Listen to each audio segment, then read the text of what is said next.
Jesus. Thank you, Jesus. ದೇವರ ಪರಿಶುದ್ಧವಾದ ನಾಮಕ್ಕೆ ಸ್ತೋತ್ರವಾಗಲಿ.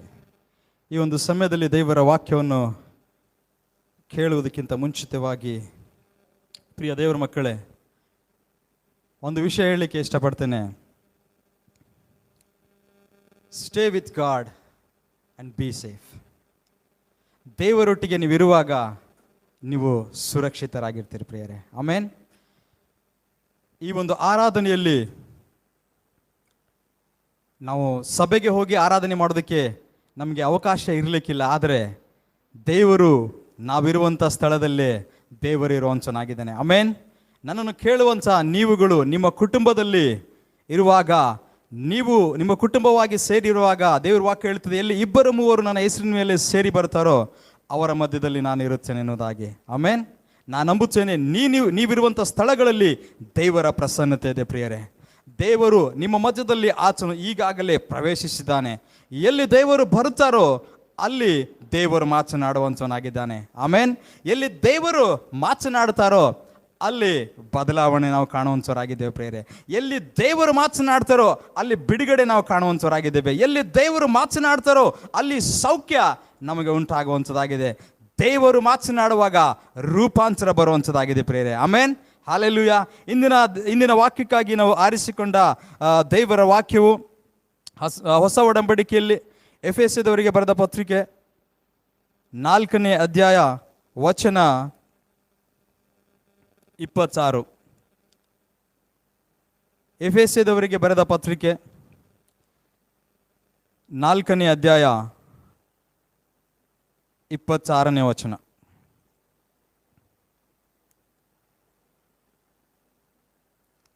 ಈ ವಾಕ್ಯವನ್ನು ಓದೋಕ್ಕಿಂತ ಮುಂಚಿತವಾಗಿ ಒಂದು ಸಣ್ಣ ಕತೆ ನಾನು ಹೇಳಲಿಕ್ಕೆ ಇಷ್ಟಪಡ್ತೇನೆ ಪ್ರಿಯ. ನಾನು ಚಿಕ್ಕಂದಿರುವಾಗ ಕೇಳಿದಂಥ ಕತೆ. ಒಂದು ಮನೆಯ ಹೊರಗಡೆ ತಂದೆ ಮತ್ತು ಮಗ ಹೊರಗಡೆ ಇರ್ತಾರೆ. ತಂದೆ ಆ ಮನೆ ಎದುರಿಗಿರ್ತಕ್ಕಂಥ ಆ ಗಾರ್ಡನ್ನಲ್ಲಿ ಏನದಂತಂದರೆ ಅದು ಎಲ್ಲವೂ ಕ್ಲೀನ್ ಮಾಡ್ಕೋತಾ ಎಲ್ಲವನ್ನು ಸರಿಪಡಿಸುತ್ತಾ ನೀರು ಹಾಕೋಂತ ಆತನ ಇರ್ತಾನೆ. ಆ ಒಂದು ಮನೆ ಪಕ್ಕದಲ್ಲಿ ಆತನ ಒಂದು ಕಾರು ನಿಲ್ಲಿಸಿರ್ತಾನೆ. ಮಗ ಕೂಡ ತಂದೆಯೊಟ್ಟಿಗೆ ಆಟ ಆಡ್ತಾ ಇರ್ತಾನೆ. ಆಟ ಆಡ್ತಾ ಏನು ಮಾಡ್ತಾನೆ ಮಗನು, ಆ ಒಂದು ಕಾರಿನ ಹತ್ರ ಹೋಗ್ತಾನೆ. ಕಾರಿನ ಹತ್ರ ಹೋಗಿ ಆ ಕಾರಿನ ಮೇಲೆ ಹಿಂಗೆ ಏನೋ ಬರಿತಾ ಇರ್ತಾನೆ, ಏನೋ ಗೀಸ್ತಾ ಇರ್ತಾನೆ. ಏನೋ ಆತನಲ್ಲಿ ಒಂದು ಕಲ್ಲು ಒಂದು ಮೊಳೆನ ಹಿಡ್ಕೊಂಡು ಆ ದೂರದಲ್ಲಿ ಗಾರ್ಡನ್ ಕ್ಲೀನ್ ಮಾಡ್ತಾ ಇರ್ತಂಥ ಗಾರ್ಡನ್ನಲ್ಲಿ ಗಿಡಗಳಿಗೆ ನೀರು ಹಾಕ್ತಿರುವಂಥ ತಂದೆ ದೂರಿಂದ ನೋಡ್ತಾನೆ. ಆತನು ಏನು ಇವ್ನು ನನ್ನ ಮಗ ಏನು ಮಾಡ್ತಿದ್ದಾನಲ್ಲಿ ಕಾರ್ನ ಹತ್ರ ಅಂತೇಳಿ ಹೇಳಿ ಆತನು ಓಡಿ ಬರ್ತಾನೆ. ಓಡಿ ಬಂದಾಗ ಧಾವಿಸಿ ಓಡಿ ಬಂದ ತಕ್ಷಣ ಅವನು ಆ ಮಗ ಕಾರಿನ ಮೇಲೆ ಏನೋ ಬರಿತಿರೋದನ್ನು ನೋಡಿ ಕೋಪಗೊಳ್ತಾನೆ. ಆ ಕಾರು ಹೊಸದಾಗಿರುವಂಥ ಕಾರು. ಆ ಮಗ ಆಟ ಆಡುವಂಥ ಸಮಯದಲ್ಲಿ ಅದ್ರ ಮೇಲೆ ಏನೋ ಹಿಂಗೆ ಗೀಸ್ತಾನೆ ಪ್ರಿಯರೇ. ಅವನ ಕೋಪದಲ್ಲಿ ಏನು ಮಾಡ್ತಾನಂದ್ರೆ ಮಗನಿಗೆ ಒಂದು ಜೋರಾಗಿ ಹೊಡೆದು ಆತನ ತಗೊಂಡೋಗಿ ಆ ಒಂದು ಗಾರ್ಡನ್ ಕೆಲಸ ಮಾಡುವಂಥ ಸಮಯದಲ್ಲಿ ಆತನ ಹತ್ರ ಇರ್ತಕ್ಕಂಥ ಆ ಮಷಿನ್, ಆ ಹುಲ್ಲು ಕಟ್ ಮಾಡೋದಕ್ಕಿರ್ತಕ್ಕಂಥ ಮಷಿನಲ್ಲಿ ನೀ ಕೈಯಿಂದನೇ ಅಲ್ಲಿ ಈ ಕಾರೆಲ್ಲ ಹಾಳು ಮಾಡಿ ಅಂತ ಹೇಳಿ ಆ ಕೈನಲ್ಲಿ ಆ ಒಂದು ಮಷಿನ್ನಲ್ಲಿ ಆತನ ಕೈ ಹಾಕ್ತಾನೆ ಪ್ರಿಯರೇ. ಆ ಮಗುವಿನ ಕೈ ಹಾಕಿ ಆತನ ನೋಡುವಾಗ ಆ ಕೈಯೆಲ್ಲ ಫುಲ್ ಕಟ್ಟಾಗಿಬಿಡುತ್ತೆ ಪ್ರಿಯರೇ. ಬೆರಳೆಲ್ಲ ಹೋಗ್ಬಿಡ್ತವೆ ಅವನಿಗೆ. ಮತ್ತೆ ಆ ಮಗುಗೆ ಹಾಸ್ಪಿಟಲ್ ಕರ್ಕೊಂಡು ಹೋಗ್ತಾನೆ. ಹಾಸ್ಪಿಟಲ್ ಕರ್ಕೊಂಡು ಹೋಗಿ ಹಾಸ್ಪಿಟಲ್ ಟ್ರೀಟ್ಮೆಂಟ್ ಎಲ್ಲ ಕೊಡಿಸಿದ ಮೇಲೆ ಆ ಮಗು ಹುಷಾರಾದ್ಮೇಲೆ ಅವ್ರ ಅಪ್ಪ ಹೇಳ್ತದೆ, ಅಪ್ಪ ಇನ್ನು ನನಗೆ ಮುಂದೆ ಏನು ಬರೀಲಿಕ್ಕೆ ಬರೋದಿಲ್ಲಲ್ಲ ಅಪ್ಪ ಅಂತ ಹೇಳಿರ್ತಂತೆ. ಆವಾಗ ಅವನಿಗೆ ಭಾಳಷ್ಟು ದುಃಖ ಆಗ್ತದೆ. ಏನಪ್ಪ ಇದು, ನನ್ನ ಕೋಪದಲ್ಲಿ ನನ್ನ ಮಗನ ಎಲ್ಲ ಬೆರಳುಗಳೆಲ್ಲ ಕಟ್ ಮಾಡಿಬಿಟ್ಟೆ ಅಲ್ಲ ಅಂತ. ಪ್ರಿಯರೇ, ಇವತ್ತಿನ ವಾಕ್ಯ ಸ್ವಲ್ಪ ಇದಕ್ಕೆ ಕನೆಕ್ಟ್ ಆಗುವಂಥದ್ದಾಗಿದೆ ಪ್ರಿಯರೇ. ಈ ಒಂದು ಎಫೆಸದವರಿಗೆ ಬರೆದಂಥ ಪತ್ರಿಕೆ 4ನೇ ಅಧ್ಯಾಯದ 26ನೇ ವಚನದಲ್ಲಿ ನಾವು ನೋಡುವಾಗ ಅಲ್ಲಿ ಬರೆಯಲ್ಪಟ್ಟಿದೆ, ಕೋಪ ಮಾಡಬೇಕಾದರೂ ಪಾಪ ಮಾಡಬೇಡಿರಿ, ಸೂರ್ಯನು ಮುಳುಗುವುದಕ್ಕಿಂತ ಮುಂಚೆ ನಿಮ್ಮ ಸಿಟ್ಟು ತೀರಲಿ.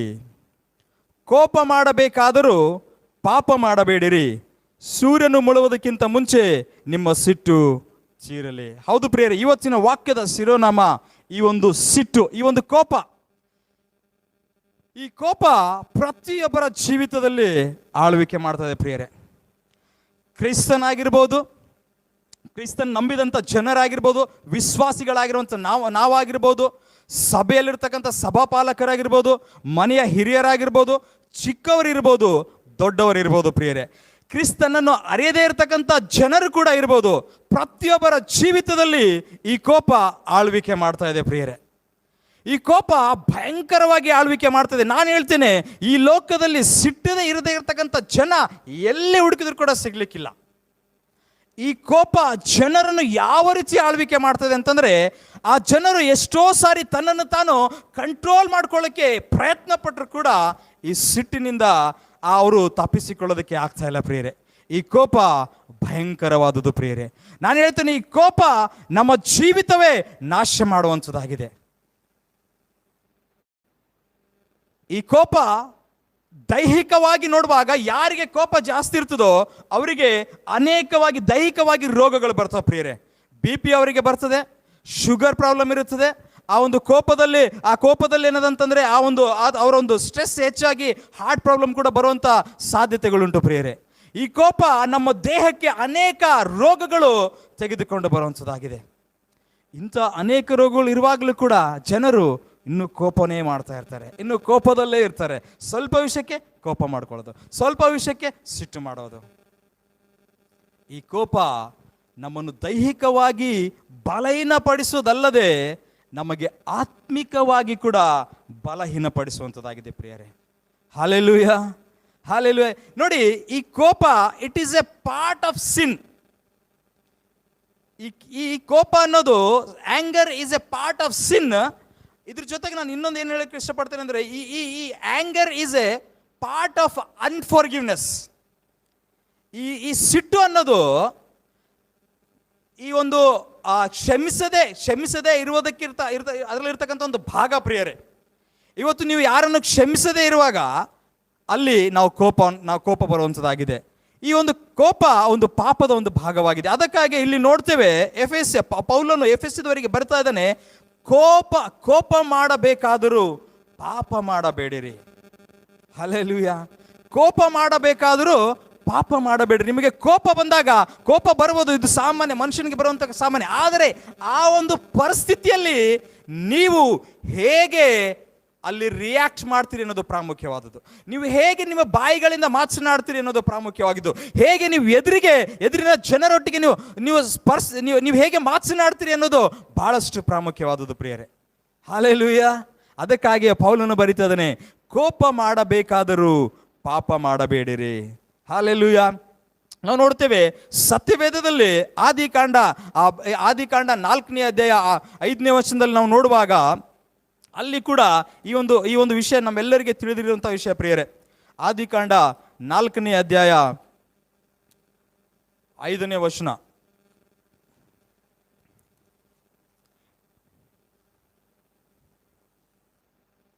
ಇಲ್ಲಿ ಇಬ್ಬರು ವ್ಯಕ್ತಿಗಳಿದ್ದಾರೆ, ಕಾಯನನು ಮತ್ತು ಹೇಬೇಲನು. ಈ ಕಾಯನನ ಹೇಬೇಲನ ಕಥೆ ನಮ್ಮೆಲ್ಲರಿಗೂ ಗೊತ್ತಿದೆ. ಅವರಿಬ್ಬರು ದೇವರ ಸನ್ನಿಧಾನದಲ್ಲಿ ಕಾಣಿಕೆಯನ್ನು ಹೊತ್ತುಕೊಂಡು ಬರ್ತಾರೆ. ಅದರಲ್ಲಿ ಹೇಬೇಲನು ಶ್ರೇಷ್ಠವಾದದನ್ನು, ಒಳ್ಳೆಯದನ್ನು ಆತನು ತೆಗೆದುಕೊಂಡು ಬಂದು ದೇವರಿಗೆ ಒಪ್ಪಿಸಿಕೊಡ್ತಾನೆ. ಅಲ್ಲಿ ಕಾಯನನು ಕೂಡ ಏನಂದ್ರೆ ಕಾಣಿಕೆಯನ್ನು ತೆಗೆದುಕೊಂಡು ಬರ್ತಾನೆ. ಆ ಬಂದಂಥ ಸಮಯದಲ್ಲಿ ದೇವರು ಈ ಹೇಬೇಲನ ಕಾಣಿಕೆ ಮೆಚ್ಚುತ್ತಾನೆ ಪ್ರಿಯರೇ.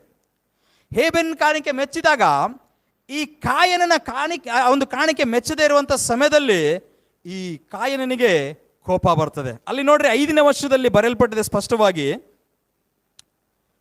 ಯೆಹೋವನು ಹೇಬೇಲನನ್ನು ಅವನ ಕಾಣಿಕೆಯನ್ನು ಮೆಚ್ಚಿ ಕಾಯನನನ್ನು ಅವನ ಕಾಣಿಕೆಯನ್ನು ಮೆಚ್ಚಲಿಲ್ಲ.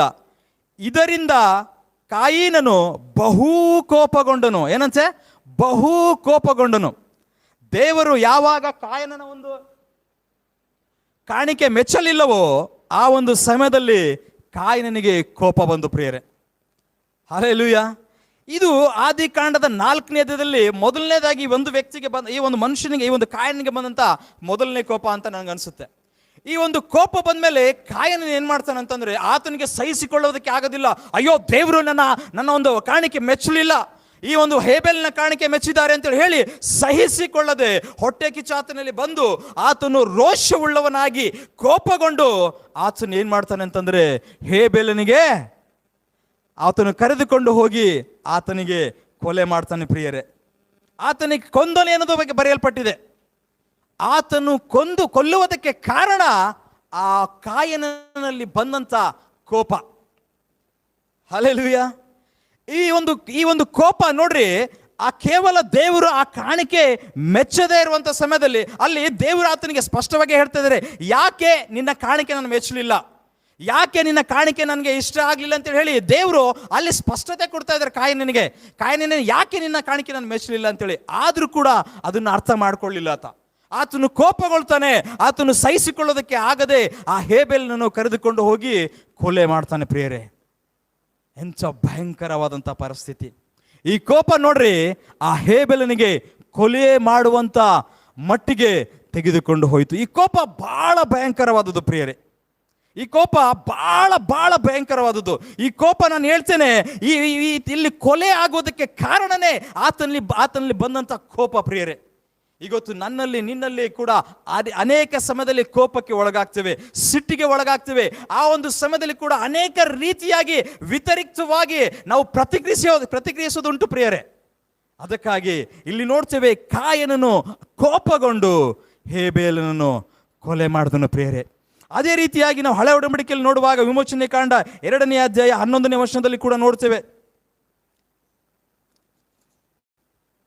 ವಿಮೋಚನೆ ಕಾಂಡ 2ನೇ ಅಧ್ಯಾಯ 12ನೇ ವಚನದಲ್ಲಿ ಕೂಡ ನಾವು ನೋಡ್ತೇವೆ ಪ್ರಿಯ. ಅಲ್ಲಿ ಮೋಶೆಗೆ ಕೋಪ ಬರ್ತಾ ಇದೆ ಪ್ರಿಯರೇ, ಮೋಶೆಗೆ ಕೋಪ ಬರ್ತಾ ಇದೆ. ಅಲ್ಲಿ ಆ ಒಂದು ಐಗುಪ್ತ ದೇಶದಲ್ಲಿ ಇಸ್ರಾಯೇಲ್ ಜನರು ಬಂಧನದಲ್ಲಿರ್ತಾರೆ. ಆ ಬಂಧನದಲ್ಲಿರುವಂಥ ಸಮಯದಲ್ಲಿ ಆ ಒಂದು ಐಗುಪ್ತದ ಇರತಕ್ಕಂಥ ಒಬ್ಬ ವ್ಯಕ್ತಿ ಈ ಇಸ್ರಾಯೇಲ್ ಜನರ ಮೇಲೆ ದಬ್ಬಾಳಿಕೆ ಮಾಡ್ತಾ ಇರ್ತಾನೆ, ಅವ್ರ ಮೇಲೆ ಅಧಿಕಾರ ನಡೆಸ್ತಾ ಇರ್ತಾನೆ, ಅವರನ್ನು ಜಗಳ ಮಾಡ್ತಾ ಇರ್ತಾನೆ. ಆ ಒಂದು ಸಮಯದಲ್ಲಿ ಮೋಸೆ ಆ ಒಂದು ಪರಿಸ್ಥಿತಿಯನ್ನು ನೋಡಿ, ಆ ಒಂದು ಜಗಳವನ್ನು ನೋಡಿ, ಆ ಮಧ್ಯದಲ್ಲಿ ನಡೆಯುವಂಥ ವಾಗ್ವ್ಯವನ್ನು ನೋಡಿ ಈ ಮೋಶೆಗೆ ಕೋಪ ಬರ್ತದೆ ಪ್ರಿಯರೇ. ಹಲ್ಲೆಲೂಯಾ. ಮೋಸೆ ಕೋಪಕೊಂಡು ಏನ್ ಮಾಡ್ತಾನೆ ಗೊತ್ತಾ, ಆ ಐಗುಪ್ತ್ಯ ವ್ಯಕ್ತಿಯನ್ನು ಅಲ್ಲೇ ಕೊಲೆ ಮಾಡ್ತಾನೆ ಪ್ರಿಯ. ಈಗ ನೋಡ್ರಿ 12ನೇ ವರ್ಷದಲ್ಲಿ ಐಗುಪ್ತನೊಬ್ಬನು ಹೊಡೆಯೋದನ್ನು 11ನೇ ವರ್ಷದಿಂದ ಓದಿಕೊಳ್ಳೋಣ ಪ್ರಿಯರೇ. ಮೋಸೆ ದೊಡ್ಡವನಾದ ಮೇಲೆ ಸ್ವಜನರ ಬಳಿಗೆ ಹೋಗಿ ಇವರ ಬಿಟ್ಟಿ ಕೆಲಸಗಳನ್ನು ನೋಡುತ್ತಿದ್ದನು. ಒಂದು ದಿವಸ ಅವನು ತನ್ನ ಜನರಾದ್ರ ಇಬ್ರಿಯರೊಳಗೆ ಒಬ್ಬನನ್ನು ಐಗುಪ್ತನೊಬ್ಬನು ಹೊಡೆಯುವುದನ್ನು ಕಂಡು ಮೋಸೆ ಅತ್ತಿತ್ತ ನೋಡಿ ಯಾರೂ ಇಲ್ಲವೆಂದು ತಿಳಿದು ಆ ಐಗುಪ್ತನನ್ನು ಹೊಡೆದು ಹಾಕಿ ಅವನ ಶವವನ್ನು ಮರಳಿನಲ್ಲಿ ಮುಚ್ಚಿಟ್ಟನು ಪ್ರಿಯರೇ. ಹಲ್ಲೆಲೂಯಾ. ನೋಡ್ರಿ, ಇಲ್ಲಿ ತನ್ನ ಜನರಿಗೆ ಆ ಐಗುಪ್ತ ಜನರು ಹೊಡಿತಾ ಇದ್ದಾನೆ, ಅವ್ರ ಮೇಲೆ ದಬ್ಬಾಳಿಕೆ ಮಾಡ್ತಾ ಇದ್ದಾನೆ ಅಂತೇಳಿ ಹೇಳಿ ಈ ಮೋಸೆ ನೋಡಿ ಕೋಪಗೊಂಡು ರೋಷಗೊಂಡು ಸಹಿಸಿಕೊಳ್ಳದೆ, ಅಯ್ಯೋ ಈ ವ್ಯಕ್ತಿ ನನ್ನ ಸ್ವಜನರಿಗೆ ಈತನ ಮೇಲೆ ಈ ಜನರಿಗೆ ಹೊಡಿತಾ ಇದ್ದಾನಲ್ಲ ಅಂತೇಳಿ ಹೇಳಿ ಕೋಪಗೊಂಡು ಆ ಒಂದು ರೋಷದಲ್ಲಿ ಯಾರು ಇಲ್ಲ ಅಂತೇಳಿ ತಿಳಿದುಕೊಂಡು ಆ ಐಗುಪ್ತ ವ್ಯಕ್ತಿಯನ್ನು ಕೊಲೆ ಮಾಡಿ ಏನ್ ಮಾಡ್ತಾನೆ, ಮರಳಿನಲ್ಲಿ ಮುಚ್ಚಿಡ್ತಾನಂತೆ ಪ್ರಿಯರೇ. ಹಲ್ಲೆಲೂಯಾ. ನೋಡ್ರಿ, ಅಲ್ಲಿ ಕಾಯನನು ಹೇಬೆಲನಿಗೆ ಕೊಲೆ ಮಾಡೋದಕ್ಕೆ ಕಾರಣವಾಯಿತು, ಇಲ್ಲಿ ಮೋಶೆ ಐಗುಪ್ತನಿಗೆ ಕೊಲೆ ಮಾಡೋದಕ್ಕೆ ಕಾರಣವಾಯಿತು ಅವರಲ್ಲಿ ಬಂದಂತ ಕೋಪ ಪ್ರಿಯರೇ. ಈ ಕೋಪ ಬಹಳಷ್ಟು ಭಯಂಕರವಾದದ್ದು. ಈ ವ್ಯಕ್ತಿ, ಈ ಒಂದು ಮೋಶೆ ಆ ಐಗುಪ್ತನಿಗೆ ಕೊಲೆ ಮಾಡೋದಕ್ಕೆ ತನ್ನ ಸ್ವಕೀಯ ಜನರನ್ನು, ಆ ಸ್ವಂತ ಜನರನ್ನು ಹೊಡೆದನ್ನು ನೋಡೋದಕ್ಕೆ ಆತನಿಗೆ ಆಗಲಿಲ್ಲ, ಅವರು ಹೊಡಿತಿರೋದನ್ನು ಸಹಿಸಿಕೊಳ್ಳೋದಕ್ಕೆ ಆಗಲಿಲ್ಲ. ನೋಡಿ ಆತನಿಗೆ ಕೋಪ ಬಂದು ಆತನಿಗೆ ಕೊಲೆ ಮಾಡಿದನು ಪ್ರಿಯರೇ.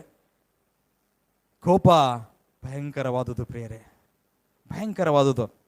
ಪ್ರಿಯ ದೇವರ ಮಕ್ಕಳೇ, ನಾನು ಹೇಳ್ತೇನೆ, ನನ್ನನ್ನು ಕೇಳುವಂಥ ನೀವುಗಳು ಒಂದು ವೇಳೆ ನಿಮ್ಮ ಜೀವಿತದಲ್ಲಿ ಈ ವಿಷಯಗಳು, ಈ ಕೋಪವನ್ನು ಇಟ್ಟುಕೊಂಡು ನೀವು ಬದುಕ್ತಾ ಇರುವುದಾದರೆ, ನಾನು ಹೇಳ್ತೇನೆ ಪ್ರತಿಯೊಬ್ಬರ ಜೀವಿತದಲ್ಲಿ ಇದೆ. ಆದರೆ ಇದನ್ನು ನಾವು ನಮ್ಮ ನಿಯಂತ್ರಣದಲ್ಲಿ ಇಟ್ಟುಕೊಳ್ಳಬೇಕು. ಹಲ್ಲೆಲೂಯಾ. ನನ್ನನ್ನು ವೀಕ್ಷಿಸುವಂಥ ನೀವು ಈ ಒಂದು ಲಿಂಕ್ ನೀವು ನಿಮ್ಮ ಸಂಬಂಧಿಕರಿಗೆ, ನಿಮ್ಮ ಫ್ರೆಂಡ್ಸ್ಗಳಿಗೆ, ನಿಮಗಿರುವಂಥ ಗ್ರೂಪ್ಗಳಲ್ಲಿ ಶೇರ್ ಮಾಡಿರಿ ಪ್ರಿಯರೇ. ನಾನು ಹೇಳ್ತೇನೆ, ದೇವರು ಈ ಒಂದು ಸಂದೇಶದ ಮುಖಾಂತರವಾಗಿ ನಿಮ್ಮೊಟ್ಟಿಗೆ, ನೀವು ಕಳಿಸಿದಂಥ ಜನರೊಟ್ಟಿಗೆ ಮಾತನಾಡುವಂತವನಾಗಿದ್ದಾನೆ. ಹಲ್ಲೆಲೂಯಾ. ಅದಕ್ಕಾಗಿ ನೀವು ಕೇಳುವಾಗ ಈ ಒಂದು ಲಿಂಕ್ ಅನ್ನು ನೀವು ಶೇರ್ ಮಾಡುವಾಗ ನಾನು ನಂಬುತ್ತೇನೆ, ಈ ಒಂದು ದೇವರ ವಾಕ್ಯ ಆ ಕೇಳುವಂಥ ಜನರಲ್ಲಿ ಬದಲಾವಣೆ ತೆಗೆದುಕೊಂಡು ಬರುವಂಥದ್ದಾಗಿದೆ ಪ್ರಿಯರೇ. ಆಮೇನ್. ಬದಲಾವಣೆ ತರುವಂತ ನನ್ನ ಮಾತುಗಳಲ್ಲ, ಇದು ದೇವರ ಮಾತಾಗಿದೆ ಪ್ರಿಯರೇ. ಯಾವಾಗ ದೇವರು ಮಾತನಾಡ್ತಾನೋ ಇದನ್ನು ಕೇಳುವಂತ ಜನರ ಜೀವಿತದಲ್ಲಿ ಅದು ಬಿಡುಗಡೆ ತರುವಂತದ್ದಾಗಿದೆ. ಈ ಕೋಪದಿಂದ ಬಿಡುಗಡೆ ಆಗಿರ್ಬೋದು, ರೋಷದಿಂದ ಬಿಡುಗಡೆ ಆಗಿರ್ಬೋದು, ಸಿಟ್ಟಿನಿಂದ ಬಿಡುಗಡೆ ಆಗಿರೋದು ದೇವರು ಅವರ ಮನಸ್ಸನ್ನು ಬದಲಾಯಿಸಿ ಅವರಿಗೆ ಬದಲಾವಣೆ ಮಾಡುವಂತನಾಗಿದ್ದಾನೆ. ಆಮೇನ್, ಹಲ್ಲೆಲೂಯಾ. ಇಲ್ಲಿ ಕಾಯನನು ಹೇಬೆಲನಿಗೆ ಕೊಲೆ ಮಾಡಿದನು ಪ್ರಿಯರೇ. ಇಲ್ಲಿ ಮೋಶೆ ಐಗುಪ್ತನಿಗೆ ಕೊಲೆ ಮಾಡಿದನು. ಅದಕ್ಕೆ ಕಾರಣ ಕೋಪ. ಮತ್ತೆ ಮುಂದೆ ಕೂಡ ನೋಡುವಾಗ ಮೋಶೆ ಇನ್ನೊಂದು ಸಾರಿ ಅಲ್ಲಿ ಕೋಪಗೊಳ್ತಾನೆ ಪ್ರಿಯರೇ. ಮೋಶೆ ಇನ್ನೊಂದು ಸಾರಿ ಕೂಡ ಅಲ್ಲಿ ಕೋಪಗೊಳ್ತಾನೆ. ವಿಮೋಚನೆ ಕಾಂಡ 32ನೇ ಅಧ್ಯಾಯ 19ನೇ ವಚನದಲ್ಲಿ ಬಹಳಷ್ಟು ಪ್ರಾಮುಖ್ಯವಾದದ್ದು ಪ್ರಿಯರೇ. ಇದು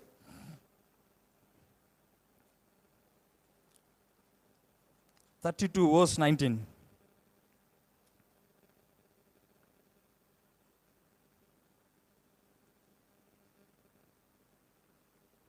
ನೋಡಿ, ಇಲ್ಲಿ ಮೋಶೆ ಐಗುಪ್ತ ಜನರನ್ನು ದೇವರು ವಾಗ್ದಾನ ಮಾಡಿದಂಥ ಪಟ್ಟಣಕ್ಕೆ, ಕಾನಾನ್ ದೇಶಕ್ಕೆ ತೆಗೆದುಕೊಂಡು ಹೋಗ್ತಾ ಇರ್ತಾನೆ. ಹೋಗುವಂಥ ಸಮಯದಲ್ಲಿ ಆ ಒಂದು ಸಮಯದಲ್ಲಿ ಮೋಶೆಗೆ ದೇವರು ಕರೀತಾರೆ, ನೀನು ಮೋಶೆ ಏನಂದ್ರೆ ಆತನ ದರ್ಶನಕ್ಕಾಗಿ ಆ ಒಂದು ಸೀಯೋನ್ ಬೆಟ್ಟದ ಮೇಲೆ ಹೋಗ್ತಾನೆ ಪ್ರಿಯರೇ. 40 ದಿವಸಗಳ ಕಾಲ 40 ದಿವಸಗಳ ಕಾಲ ಹಗಲು ಇರುಳು ಆ ಒಂದು ಗುಡ್ಡದ ಮೇಲೆ, ಆ ಒಂದು ಸಿಯೋನ್ ಬೆಟ್ಟದ ಮೇಲೆ ಆತನು ಇರ್ತಾನೆ. ಏನು ತಿನ್ನೋದಿಲ್ಲ, ಏನು ಕುಡಿಯೋದಿಲ್ಲ. ಆತನು ದೇವರ ದರ್ಶನಕ್ಕಾಗಿ, ದೇವರ ಸ್ವರಕ್ಕಾಗಿ ಕೇಳಿ ಕೂತವನಾಗಿರ್ತಾನೆ ಪ್ರಿಯರೇ.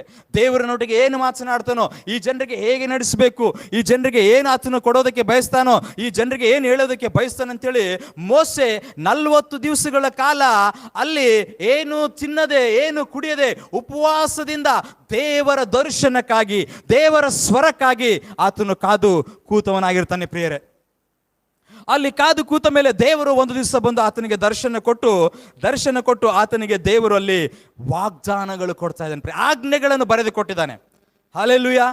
ದೇವರು ನಮಗೆ ಕೊಟ್ಟಂತ ಆ ಒಂದು ಆಜ್ಞೆಗಳು ಮೋಶೆಗೆ ಕೈಗೆ ಕೊಡ್ತಾನೆ. ಈಗ ಈ ಆಜ್ಞೆಗಳನ್ನು ತೆಗೆದುಕೊಂಡು ಹೋಗು, ಆ ಜನರಿಗೆ ನೀನು ಕೊಡು, ಅವ್ರ ಮುಂದೆ ಹೇಗೆ ಬದುಕಬೇಕು, ಈ ಆಜ್ಞೆಗಳಲ್ಲಿ ಯಾವುದು ಕೂಡ ಅವರು ತಪ್ಪಬಾರದು, ಎಲ್ಲರೂ ಇದಕ್ಕೆ ವಿಧೇಯತೆಯನ್ನು ತೋರಿಸಿ ಬದುಕಬೇಕಂತೇಳಿ ಹೇಳಿ ಮೋಶೆಗೆ ದೇವರು ಅಲ್ಲಿ ಆ ಒಂದು ಆಜ್ಞೆಗಳನ್ನು ದೇವರು ಕೊಡ್ತಾ ಇದ್ದಾನೆ ಪ್ರಿಯರೇ.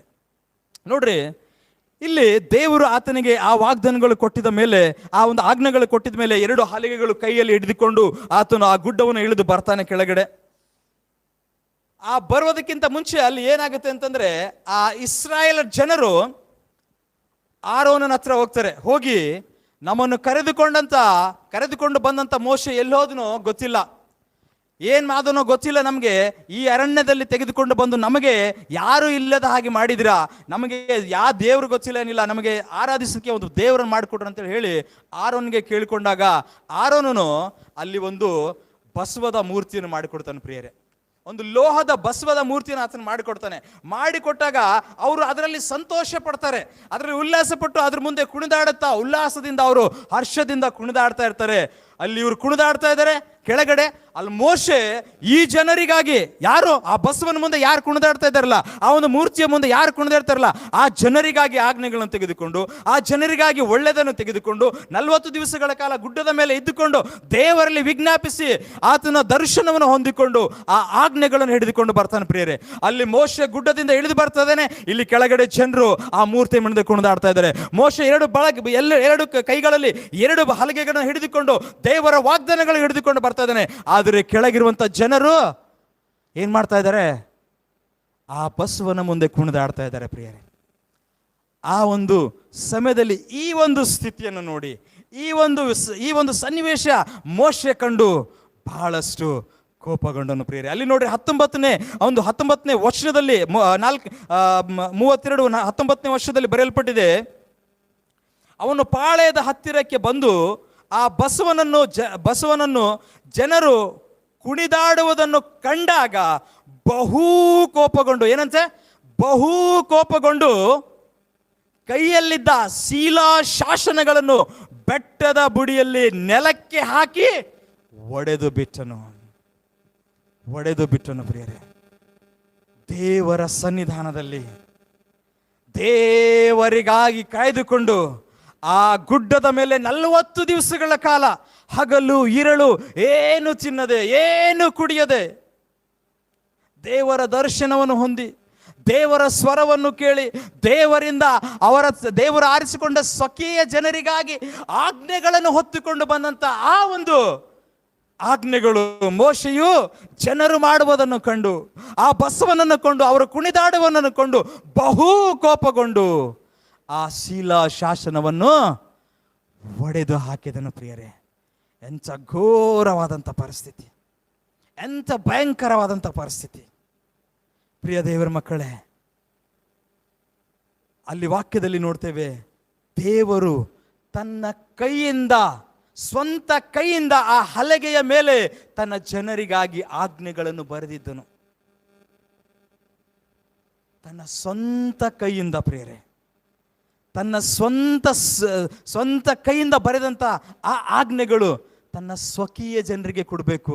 ನನ್ನ ಮಕ್ಕಳು, ನನ್ನ ಜನರು, ನಾನು ಆರಿಸಿಕೊಂಡಂಥ ನನ್ನ ಜನಾಂಗ ಇವುಗಳನ್ನು ಕೈಗೊಂಡು ನನಗೆ ವಿಧೇಯರಾಗಿದ್ದು ಎಲ್ಲ ರೀತಿಯಲ್ಲಿ ಒಳ್ಳೆ ರೀತಿಯಿಂದ ಬದುಕಬೇಕಂತ ಆಸೆ ಇಟ್ಟುಕೊಂಡಂಥ ಆ ದೇವರು ಬರೆದುಕೊಂಡಂಥ ಆಜ್ಞೆ ಇಲ್ಲಿ ಮೋಸೆ ಕೋಪಗೊಂಡು ಒಡೆದು ಹಾಕಿದನು. ಪ್ರಿಯರೇ, ಎಂಥ ಭಯಂಕರವಾದಂಥ ಪರಿಸ್ಥಿತಿ.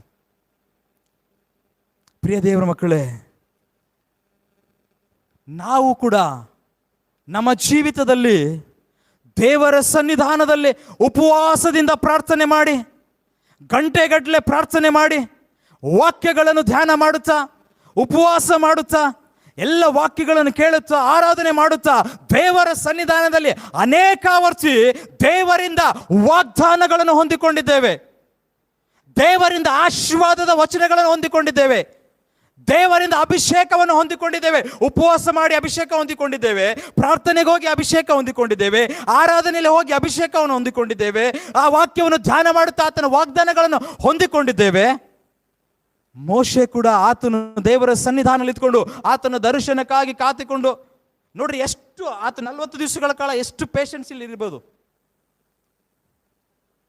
ಅಯ್ಯೋ, ದೇವ್ರು ಬರ್ತಾನೆ, ದೇವ್ರು ಮಾತನಾಡ್ತಾನೆ, ನನಗೆ ವಾಗ್ದಾನಗಳು ಕೊಡ್ತಾನೆ, ನನಗೆ ದರ್ಶನ ಕೊಡ್ತಾನೆ ಅಂತ ಹೇಳಿ ಸಂತೋಷ, ಎಷ್ಟು 40 ದಿವಸಗಳ ಕಾಲ ಎಷ್ಟು ಹರ್ಷದಲ್ಲಿ ಆತನ ಇರ್ಬೋದು. ಆದರೆ ಸ್ವಲ್ಪ ಹೊತ್ತಿನ ಕೋಪ ದೇವರಿಂದ ಹೊಂದಿದಂಥ ಆಜ್ಞೆಗಳನ್ನು ಮುರಿದು ಹಾಕುವಂತೆ ಮಾಡಿತ್ತು ಪ್ರಿಯರೇ. ದೇವರಿಂದ ಹೊಂದಿದಂಥ ಆಜ್ಞೆ ಕಳೆದು ಹೋಗುವಂತೆ ಮಾಡಿತ್ತು ಪ್ರಿಯರೇ. ಈಗ ನಾವು ಕೂಡ ನಮ್ಮ ಜೀವಿತದಲ್ಲಿ ದೇವರ ಸನ್ನಿಧಾನದಲ್ಲಿರುವಾಗ, ಪ್ರಾರ್ಥನೆ ಮಾಡುವಾಗ, ಉಪವಾಸದಿಂದ ಇರುವಾಗ, ಅಯ್ಯೋ ದೇವರು ಈ ಉಪವಾಸ ದಿನದಲ್ಲಿ ನನಗೆ ಆಶೀರ್ವಾದ ಮಾಡ್ತಾನೆ, ನನಗೆ ಅಭಿಷೇಕ ಮಾಡ್ತಾನೆ, ನಾನು ಕೂಡ ಒಳ್ಳೆ ವಾಕ್ಯ ಹೇಳ್ಬೋದು, ನಾನು ಕೂಡ ಒಳ್ಳೆ ರೀತಿಯಿಂದ ನಾನು ಆರಾಧನೆ ಮಾಡ್ಬೋದು, ನಾನು ಕೂಡ ಅನೇಕ ಜನರಿಗೆ ಸುವಾರ್ತೆಯನ್ನು ಸಾರ್ಬೋದು ಅಂತೇಳಿ ಹೇಳಿ ಸಂತೋಷದಿಂದ, ಹರ್ಷದಿಂದ ಉಪವಾಸ ದಿನಗಳಲ್ಲಿ ನಾವು ಅವುಗಳನ್ನು ಹೊತ್ತುಕೊಳ್ಳುತ್ತೇವೆ, ಅವುಗಳನ್ನು ಸ್ವೀಕಾರ ಮಾಡಿಕೊಳ್ಳುತ್ತೇವೆ, ದೇವರಿಂದ ಹೊಂದಿಕೊಳ್ಳುತ್ತೇವೆ ಪ್ರಿಯರೇ. ಅದು ಅಭಿಷೇಕವಾಗಿರ್ಬೋದು, ಅದು ವಾಗ್ದಾನವಾಗಿರ್ಬೋದು, ಅದು ಇನ್ಯಾವುದೇ ದೇವರಿಂದ ಹೊಂದಿದಂಥ ಆಶೀರ್ವಾದವಾಗಿರ್ಬೋದು, ದೇವರಿಂದ ನಾವು ಹೊಂದಿಕೊಳ್ಳುತ್ತೇವೆ ಪ್ರಿಯರೇ. ಆದರೆ ಯಾವುದೋ ಒಂದು ಸಮಯ ಬರ್ತದೆ, ಯಾವುದೋ ಒಂದು ಪರಿಸ್ಥಿತಿ ಬರ್ತದೆ, ಕುಟುಂಬದಲ್ಲೋ, ಸ್ನೇಹಿತರಲ್ಲೋ, ಇನ್ಯಾವುದೋ ಸಮಾಜದಲ್ಲಿರುವಾಗಲೂ ನಮಗೆ ಕೋಪ ಬಂದಾಗ ನಾವೇನು ಮಾಡ್ತೇವೆ ಗೊತ್ತಾ? ನಮ್ಮ ಅಭಿಷೇಕ ಮರೆತು ಬಿಡ್ತೀವಿ. 40 ದಿವಸಗಳ ಕಾಲ ಉಪವಾಸ ಮಾಡಿದ್ದು ಮರೆತು ಬಿಡ್ತೀವಿ. ಆ ಒಂದು ದೇವರ ಸನ್ನಿಧಾನದಲ್ಲಿ ಹೊಂದಿಕೊಂಡಂಥ ಅಭಿಷೇಕದ ಬಗ್ಗೆ ಅಭಿಷೇಕವನ್ನು ನಾವು ಮರೆತು ಬಿಡ್ತೀವಿ. ಎಲ್ಲವನ್ನು ಮರೆತು, ದೇವರ ಮುಂದೆ ಮಾಡಿದಂಥ ವಾಗ್ದಾನಗಳೆಲ್ಲವನ್ನು ಮರೆತು ಆ ಕೋಪಕ್ಕೆ ನಾವು ಒಳಗಾಗ್ತೀವಿ ಪ್ರಿಯರೇ. ಆ ನಮ್ಮ ಎದುರಿಗಿರ್ತಕ್ಕ ಕೋಪವನ್ನು ಎಬ್ಬಿಸಿದಂಥ ವ್ಯಕ್ತಿ ಆಗಿರ್ಬೋದು, ವಸ್ತುವಾಗಿರ್ಬೋದು, ಸ್ಥಳವಾಗಿರ್ಬೋದು, ಅಲ್ಲಿ ನಾವು ರಿಯಾಕ್ಟ್ ಮಾಡಿ ವ್ಯತಿರಿಕ್ತವಾಗಿ ನಾವು ಅಲ್ಲಿ ನಡೆದುಕೊಳ್ಳೋದುಂಟು ಪ್ರಿಯರೇ. ಹಲ್ಲೆಲೂಯ. ಪ್ರಿಯ ದೇವರ ಮಕ್ಕಳೇ, ಈ ಒಂದು ಪೋರ್ಷನ್ನಿಂದ ನಾವು ಕಲಿಯುವಂಥದ್ದೇನೆಂದರೆ, ದೇವರು ನಿಮ್ಮನ್ನು ಪ್ರೀತಿಸಿ ನಿಮಗಾಗಿ ಕೊಟ್ಟಂಥ ಆ ಒಂದು ಅಭಿಷೇಕವಾಗಿರ್ಬೋದು, ಆ ವಾಗ್ದಾನವಾಗಿರ್ಬೋದು, ಈಗೋ ಅದನ್ನು ಕಾಪಾಡಿಕೊಳ್ಳಿರಿ ಪ್ರಿಯರೇ, ಅದನ್ನು ಕಾಪಾಡಿಕೊಳ್ಳಿರಿ ಪ್ರಿಯರೇ. ನಿಮ್ಮ ಕೋಪದಿಂದ ಆ ವಾಗ್ದಾನವಾಗಲಿ ಅಭಿಷೇಕವಾಗಲಿ ಕಳೆದುಕೊಳ್ಳಬೇಡ್ರಿ. ಈ ಕೋಪ ಭಯಂಕರವಾದದ್ದು ಪ್ರಿಯರೇ. ನಾನು ಹೇಳಿದಲ್ಲ, ನಿಮಗೆ ದೈಹಿಕವಾಗಿ ಕೂಡ ಬಲಹೀನತೆಗೊಳಿಸ್ತದೆ, ಮಾತ್ರವಲ್ಲದೆ ನಿಮಗೆ ಆತ್ಮಿಕವಾಗಿ ಇದು ಬಲಹೀನತೆಗೊಳಿಸುವಂಥದ್ದಾಗಿದೆ. ಅಭಿಷೇಕ ನೀನು ಕಳೆದುಕೊಳ್ಳದರೆ ಆತ್ಮಿಕವಾಗಿ ನೀನು ಕುಂದು ಹೋದ ಹಾಗೆ, ಪ್ರಾರ್ಥನೆಯಲ್ಲಿ ಬಿದ್ದು ಹೋಗಿದರೆ ನೀನು ಆತ್ಮಿಕವಾಗಿ ಕುಂದು ಹೋದ ಹಾಗೆ, ನಿನ್ನ ಕೋಪಕ್ಕೆ ಒಳಗೊಂಡು ಇನ್ನೊಬ್ಬರ ಮೇಲೆ ಸಿಟ್ಟು ತೋರಿಸಿದಾಗ ಅದು ಆತ್ಮಿಕವಾದಂಥ ನಷ್ಟ ಪ್ರಿಯರೇ. ಆತ್ಮಿಕವಾದಂಥ ನಷ್ಟ. ಅದಕ್ಕಾಗಿ ಇಲ್ಲಿ ನೋಡ್ತೇವೆ, ಈ ಈ ಒಂದು ಮೋಶೆಯು ಜನರು ಮಾಡಿದವನು ಕಂಡು ಆತನು ಸಹಿಸಲಾರದೆ ಅದು ಅದು ಅಲ್ಲಿರುವಂಥ ಪರಿಸ್ಥಿತಿ ನೋಡಿ ಆತನು ಮಾಡಿದ್ದು ಸರಿ, ಅವನಿಗೆ ಕೋಪ ಬಂದಿದ್ದು ಸರಿನೇ ಇರ್ಬೋದು. ಅಯ್ಯೋ ಏನಪ್ಪ, ಈ ಜನರಿಗಾಗಿ ನಾನು 40 ದಿವಸಗಳ ಕಾಲ ಒಂದು ಆ ಗುಡ್ಡದ ಮೇಲೆ ದೇವರ ದರ್ಶನಕ್ಕಾಗಿ ಕಾದುಕೊಂಡಿದ್ದಲ್ಲ, ಈ ಜನರಿಗಾಗಿ ಅಂತೇಳಿ ಹೇಳಿ ಅದನ್ನು ನೋಡಿ ಆತನಿಗೆ ಕೋಪ ಬರ್ಬೋದು ಪ್ರಿಯರೇ. ಆದರೆ ಆ ಕೋಪದಲ್ಲಿ ಆತನು ಮಾಡಿದಂಥ ತಪ್ಪೇನೆಂದರೆ ದೇವರು ತನ್ನ ಕೈಯಿಂದ ಬರೆದು ಕೊಟ್ಟಂಥ ಆ ಹಲಿಗೆಯನ್ನು ಮುರಿದು ಬಿಟ್ಟನು ಪ್ರಿಯರೇ, ಆ ಹಲಿಗೆಯನ್ನು ಮುರಿದು ಬಿಟ್ಟನು. ಇವತ್ತು ನೀವು ಕೂಡ ದೇವರು ತನ್ನ ಕೈಯಿಂದ ನಮ್ಮನ್ನು ಆಶೀರ್ವಾದ ಮಾಡಿದಂಥದ್ದು, ಅಭಿಷೇಕ ಮಾಡಿದಂಥದ್ದು ಕೋಪದಲ್ಲಿಯೋ, ರೋಷದಲ್ಲಿಯೋ, ಸಿಟ್ಟಿನಲ್ಲಿಯೋ ಅದನ್ನು ಕಳೆದುಕೊಳ್ತೇವೆ ಪ್ರಿಯರೇ. ಎಚ್ಚರ. ದೇವರು ಇವತ್ತು ನಿನ್ನೊಟ್ಟಿಗೆ ಮಾತನಾಡ್ತಾನೆ ಪ್ರಿಯರೇ. ದೇವರು ನಮಗಾಗಿ ಕೊಟ್ಟಂಥ ಅದು ವಾಗ್ದಾನವಾಗಿರಲಿ, ಅಭಿಷೇಕವಾಗಿರಲಿ, ತಲಾಂತುಗಳಾಗಿರಲಿ, ಅವುಗಳನ್ನು ನಾವು ಕಾಪಾಡಿಕೊಳ್ಳಬೇಕು. ಹಾಲೆಲೂಯಾ. ಇನ್ನೊಂದು ಆವರ್ಸಿ ನೋಡುವಾಗ ನಾವು ಅರಣ್ಯಕಾಂಡ 20ನೇ ಅಧ್ಯಾಯದಲ್ಲಿ ಕೂಡ ನೋಡ್ತೇವೆ, ಅಲ್ಲಿ ಮೋಶೆ ಕೋಪಗೊಂಡಿರುವುದನ್ನು ಪ್ರಿಯರೇ. ಅರಣ್ಯಕಾಂಡ 20ನೇ ಅಧ್ಯಾಯ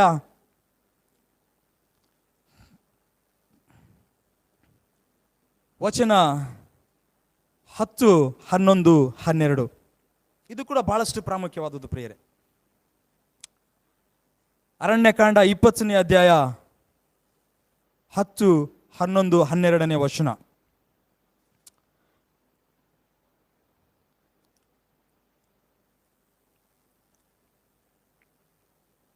ಒಂಬತ್ತನೇ ವಚನದಿಂದ ಓದಿಕೊಳ್ಳೋಣ. ಯೆಹೋವನು ಆಜ್ಞಾಪಿಸಿದಂತೆಯೇ ಮೋಶೆಯು ಆ ಕೋಲನ್ನು ಆತನ ಸನ್ನಿಧಿಯಿಂದ ತೆಗೆದುಕೊಂಡು ಹೋಗಿ ಆರೋನನ ಜೊತೆಯಲ್ಲಿ ಸಮೂಹದವರನ್ನು ಆ ಕಡಿದಾದ ಬಂಡೆಗೆದುರಿಗಾಗಿ ಕೂಡಿಸಿ ಅವರಿಗೆ ದ್ರೋಹಿಗಳೇ ಕೇಳಿರಿ, ನಾವು ಈ ಬಂಡೆಯೊಳಗಿಂದಲೇ ನಿಮಗೋಸ್ಕರ ನೀರನ್ನು ಬರಮಾಡಬೇಕು ಎಂದು ಹೇಳಿ ಕೈಯೆತ್ತಿ ತನ್ನ ಕೈಯಲ್ಲಿರುವ ಕೋಲಿನಿಂದ ಆ ಬಂಡೆಯನ್ನು 2 ಸಾರಿ ಹೊಡೆದನು. ಆಗ ನೀರು ಪ್ರವಾಹವಾಗಿ ಹೊರಟಿತು, ಸಮೂಹದವರು ಅವರ ಪಶುಗಳು ಕುಡಿದರು. ಆಗ ನೋಡ್ರಿ 12ನೇ ವಚನ ಆಮೇಲೆ ಓದ್ಕೊಳ್ಳೋಣ. ನೋಡ್ರಿ, ಇಲ್ಲಿ ಇಸ್ರಾಯೇಲ್ ಜನರನ್ನು ನಡೆಸಿಕೊಂಡಂತ ಹೋಗುವಂಥ ಸಮಯದಲ್ಲಿ ಆ ಜನರಿಗೆ ಕುಡಿಯೋದಕ್ಕೆ ನೀರಿಲ್ಲದಂಥ ಸಮಯದಲ್ಲಿ ಅವರು ಗುಣಗುಡ್ತಾ ಇರ್ತಾರೆ. ಆವಾಗ ದೇವರು ಮೋಶೆಗೆ ಹೇಳ್ತಾನೆ, ಆರೋನ ಕೈಯಲ್ಲಿರ್ತಕ್ಕಂಥ ಆ ಕೋಲನ್ನು ತೆಗೆದುಕೊಂಡು ಹೋಗಿ ಆ ಬಂಡೆಗೆ ಹೊಡೆ, ನಾನು ಇವರಿಗೆ ಕುಡಿಯೋದಕ್ಕೆ ನೀರು ಕೊಡ್ತೀನಿ ಅಂತೇಳಿ ಹೇಳಿ. ಆವಾಗ ಈ ಮೋಶೆ ಏನು ಮಾಡ್ತಾನೆ, ಜನರ ಸಮೂಹವನ್ನು ಆ ಬಂಡೆ ಎದುರುಗಡೆ ಕುದುರಿಸಿ ಆ ಬಂಡೆ ಎದುರುಗಡೆ ಇಟ್ಟು ಆತನ ಏನು ಮಾಡ್ತಾನೆ ಅಂದರೆ ಆ ಬಂಡೆಗೆ ಹೊಡೆಯೋದಕ್ಕಿಂತ ಮುಂಚೆ ಆತನ ಏನು ಹೇಳ್ತಾ ಇದ್ದಾನೆ ನೋಡ್ರಿ, ಆ ಜನರಿಗೆ ನೋಡಿ ಹೇಳ್ತಾ ಇದ್ದಾನೆ, ದ್ರೋಹಿಗಳೇ ಕೇಳಿರಿ, ನಾವು ಈ ಬಂಡೆಯೊಳಗಿಂದ ನಿಮಗೋಸ್ಕರ ನೀರನ್ನು ಬರಮಾಡಬೇಕು ಎಂದು ಹೇಳಿದನು. ಬರಮಾಡಬೇಕು ಅಂತೇಳಿ ಹೇಳಿದಾಗ ನಾವು ನೋಡ್ತೇವೆ, ಬಂಡೆಯಿಂದ ನೀರು ಬರೋದಕ್ಕೆ ಸಾಧ್ಯನಾ? ಈ ಜನ ಏನಪ್ಪ ಈ ಥರ ಹುಚ್ಚುಚ್ಚಾಗಿ ಇದು ಮಾಡ್ತಾರೆ, ಎಲ್ಲ ಬೇಕು ಏನು ಬೇಕು ಅದನ್ನು ಕೇಳ್ತಾರೆ, ಸ್ವಲ್ಪ ಕೂಡ ತಾಳ್ಮೆ ಇಲ್ಲ ಇವ್ರಲ್ಲಿ, ಸ್ವಲ್ಪ ಕೂಡ ಸಹಿಸ್ಕೊಳ್ಳೋದಿಲ್ಲ. ಸ್ವಲ್ಪ ನೀರಿಲ್ಲ ಅಂದರೆ ಮುಂದೆ ಹೋದ್ರೆ ದೇವ್ರು ಕೊಡ್ತಾನೆ ಅಂತೇಳಿ ಇದು ಮಾಡಲ್ಲ ಅಂತೇಳಿ ಹೇಳಿ ಆತನ ಆಲೋಚನೆ ಮಾಡಿ ಕೋಪಗೊಂಡು ಅವನು ರೋಷದಲ್ಲಿ ಜನರಿಗೆ ಬೈತಾ ಇದ್ದಾನೆ. ದೇವ್ರ ಆತನಿಗೆ ಹೇಳಿದ್ದಾನೆ, ನೋಡಪ್ಪ ಕೋಲ್ ತೆಗೆದುಕೊಂಡು ಹೋಗಿ ಬಂಡೆಗೆ ಹೊಡೆ, ನಾನು ನಿಮಗೆ ನೀರು ಕೊಡ್ತೀನಿ ಅಂತೇಳಿ ಹೇಳಿ ಅವನು ಹೊಡೆಯೋದಕ್ಕಿಂತ ಮುಂಚೆ ತನ್ನ ಕೋಪ, ತನ್ನ ಅಪನಂಬಿಕೆಯನ್ನು ಆತನು ತೋರಿಸ್ತಾ ಇದ್ದಾನೆ. ಅಲ್ಲಿ ಈ ಬಂಡೆಯಿಂದ ನೀರು ಹೇಗೆ ಬರೋದಕ್ಕೆ ಸಾಧ್ಯ ಅಂತೇಳಿ ಹೇಳಿ ಆತನು ಹೇಳಿ ಅವರಿಗೆ ಜನರಿಗೆ ಆತನು ಇಸ್ರಾಯೇಲ್ ಜನರಿಗೆ ಬೈತಾ ಇದ್ದಾನೆ. ಏನಂತಂದ್ರೆ, ದ್ರೋಹಿಗಳೇ ಕೇಳಿರಿ, ಈ ಬಂಡೆಯಿಂದ ನಿಮಗೆ ನೀರನ್ನು ನಾನು ತೆಗೆದುಕೊಡಬೇಕಾ ಅಂತೇಳಿ ಹೇಳಿ ಆತನು ಹೊಡಿತಾನೆ, ನೀರು ಬರ್ತವೆ. ಮುಂದೆ ನೋಡ್ರಿ, ಈ ಆತನು ಮಾಡಿದ ತಪ್ಪು, ಆ ಜನರಿಗೆ ಬೈದನು. ತನ್ನ ಸ್ವಕೀಯ ಜನರಾಗಿ ತನ್ನ ದೇವರು ಆರಿಸಿಕೊಂಡಂತ ಆ ಇಸ್ರಾಯೇಲ್ ಜನರ ಮೇಲೆ ಕೋಪಗೊಳ್ತಾನೆ, ಆ ಇಸ್ರಾಯೇಲ್ ಜನರಿಗೆ ಬೈತಾನೆ, ದೇವರ ಮಾತಿನ ಮೇಲೆ ನಂಬಿಕೆ ಇಟ್ಟೋದಿಲ್ಲ. ಅದನ್ನು ದೇವರು ನೋಡಿ ಅಲ್ಲಿ ಮುಂದೆ 12ನೇ ವರ್ಷದಲ್ಲಿ ದೇವರು ಮಾತನಾಡ್ತಾ ಇದ್ದಾನೆ. ಆಗ ಯೆಹೋವನು ಮೋಶೆ ಆರೋನನಿಗೆ, ನೀವು ನನ್ನನ್ನು ನಂಬದವರಾಗಿ ಇಸ್ರಾಯೇಲರ ಎದುರಿನಲ್ಲಿ ನನ್ನ ಗೌರವವನ್ನು ಕಾಪಾಡದೆ ಹೋದುದರಿಂದ ಈ ಸಮೂಹದವರನ್ನು ನಾನು ಅವರಿಗೆ ವಾಗ್ದಾನ ಮಾಡಿದ ದೇಶದೊಳಕ್ಕೆ ನೀವು ಕರಕೊಂಡು ಹೋಗಕೂಡದು ಎಂದು ಹೇಳಿದನು. ಈ ತಪ್ಪು ಪ್ರಿಯರೇ, ಯಾವಾಗ ಮೋಶೆ ಜನರ ಮೇಲೆ ಕೋಪಗೊಂಡನು, ತನ್ನ ರೋಷವನ್ನು ತೋರಿಸಿದನು, ಇದು ಏನಾಯ್ತು ಅಂತಂದ್ರೆ ಮೋಶೆಗೆ ದೇವರು ವಾಗ್ದಾನ ಮಾಡಿದಂಥ ಪಟ್ಟಣ ಕಾನಾನ್ ದೇಶ ಆತನು ನೋಡದೆ ಹೋದನು ಪ್ರಿಯರೇ. ಯಾವ ಮನುಷ್ಯ, ಯಾವ ವ್ಯಕ್ತಿ ಆ ಜನರನ್ನು ಆ ದೇಶಕ್ಕೆ ತೆಗೆದುಕೊಂಡು ಹೋಗ್ತಾ ಇದ್ನೋ ಆ ವ್ಯಕ್ತಿನೇ ಆ ದೇಶನೇ ನೋಡದೆ ಹಾಗಾಯಿತು, ಆ ದೇಶಕ್ಕೆ ಸೇರದ ಹಾಗಾಯಿತು. ಕಾರಣ ಆತನಲ್ಲಿ ಬಂದಂಥ ರೋಷ, ಕಾರಣ ಆತನು ಕೋಪಿಸಿಕೊಂಡಂಥ ರೀತಿ, ಕಾರಣ ಆ ಜನರ ಮೇಲೆ ಕೋಪಗೊಂಡನು ಪ್ರಿಯರೇ. ಎಂಥ ಭಯಂಕರವಾದದ್ದು. ಮೋಸೆ ದೇವರು ಆರಿಸಿಕೊಂಡು ಕರೆದಂತ, ನೋಡಪ್ಪ ಈ ಜನರನ್ನು ನಾನು ವಾಗ್ದಾನ ಮಾಡಿದಂಥ ಪಟ್ಟಣಕ್ಕೆ ಸೇರಿಸಬೇಕು. ಈ ಕಷ್ಟದಲ್ಲಿರುವಂಥ ಜನರು ನನಗೆ ನೋಡೋದು ನನಗೆ ಇಷ್ಟ ಇಲ್ಲ. ಇವರಿಗಾಗಿ ಆರಿಸಿಕೊಂಡಂಥ ದೇಶ, ಹಾಲು ಜೇನು ಹರಿಯುವಂಥ ಆ ದೇಶಕ್ಕೆ ಸೇರಿಸಬೇಕು.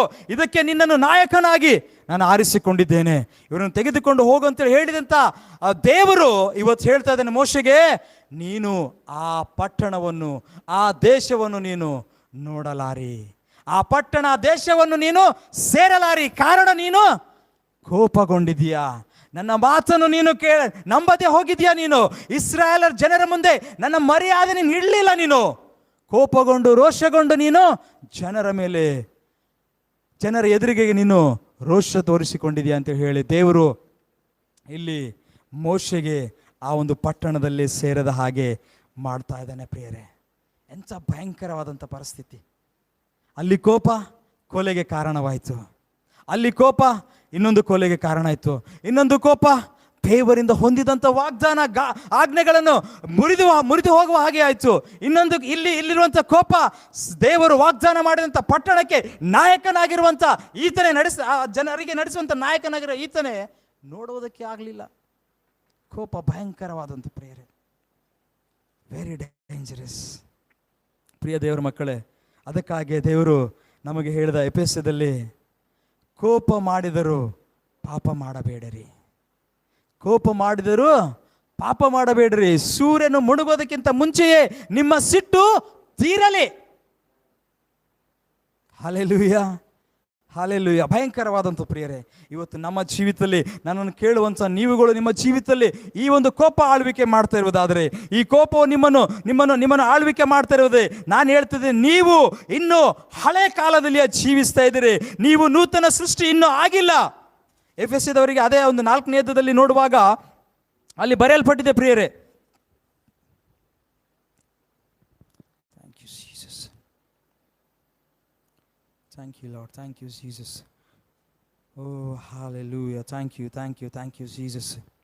ನೋಡ್ರಿ, ಸಿಟ್ಟಿನ ಬಗ್ಗೆ ಅನೇಕ ಕಡೆ ದೇವರ ವಾಕ್ಯದಲ್ಲಿ ಬರೆಯಲ್ಪಟ್ಟಿದೆ. ಜ್ಞಾನೋಕ್ತಿಗಳು 14ನೇ ಅಧ್ಯಾಯ 29ನೇ ವಚನದಲ್ಲಿ, ಜ್ಞಾನೋಕ್ತಿಗಳು 14ನೇ ಅಧ್ಯಾಯ 29ನೇ ವಚನದಲ್ಲಿ ನಾವು ನೋಡುವಾಗ, ದೀರ್ಘ ಶಾಂತನು ಕೇವಲ ಬುದ್ಧಿವಂತನು, ಮುಂಗೋಪಿಯು ಮೂರ್ಖತನವನ್ನು ಎತ್ತುವಂತವನಾಗಿದ್ದಾನಂತೆ. ಮುಂಗೋಪಿ ಮೂರ್ಖತನವನ್ನು ಎತ್ತುತ್ತಾನಂತೆ. ಆತನ ಮೂರ್ಖತನ, ತನ್ನಲ್ಲಿರ್ತಂಥ ಮೂರ್ಖತನ ಎತ್ತಿ ತೋರಿಸ್ತಾನಂತೆ ಮುಂಗೋಪ ಅನ್ನೋದು. ಅದೇ 15ನೇ ಅಧ್ಯಾಯ, ಜ್ಞಾನೋಕ್ತಿಗಳು 15ನೇ ಅಧ್ಯಾಯದಲ್ಲಿ 1ನೇ ವಚನದಲ್ಲಿ ಬರೆಯಲ್ಪಟ್ಟಿದೆ, ಮೃದುವಾದ ಪ್ರತ್ಯುತ್ತರವು ಸಿಟ್ಟನ್ನಾರಿಸುವುದು, ಬಿರುನುಡಿಯು ಸಿಟ್ಟನ್ನೇರಿಸುವುದು. ನಾವು ಆಡುವಂಥ ಮಾತು, ನಾವು ಪ್ರತಿಕ್ರಿಯಿಸುವಂಥ ಒಂದು ಪ್ರತಿಕ್ರಿಯೆ ಸಾಫ್ಟ್ ಆಗಿರುವುದಾದರೆ, ಮೃದುವಾಗಿರುವುದಾದರೆ, ಆ ಎದುರಿನ ವ್ಯಕ್ತಿಯಲ್ಲಿ ಸಿಟ್ಟಿರುವುದಾದರೂ ಕೂಡ ಅದನ್ನು ಆರಿಸುವಂಥದ್ದಾಗಿದೆ ಅಂತೆ, ಅದನ್ನು ಕೂಡ ಆರಿಸುವಂಥದ್ದಾಗಿದೆ ಅಂತೆ. ಅದೇ ರೀತಿಯಾಗಿ ನಾವು ನೋಡುವಾಗ ಅದೇ ಒಂದು ಜ್ಞಾನೋಕ್ತಿಗಳಲ್ಲಿ 18ನೇ ಅಧ್ಯಾಯ 11ನೇ ವರ್ಷದಲ್ಲಿ ಕೂಡ ನಾವು ನೋಡ್ತೇವೆ.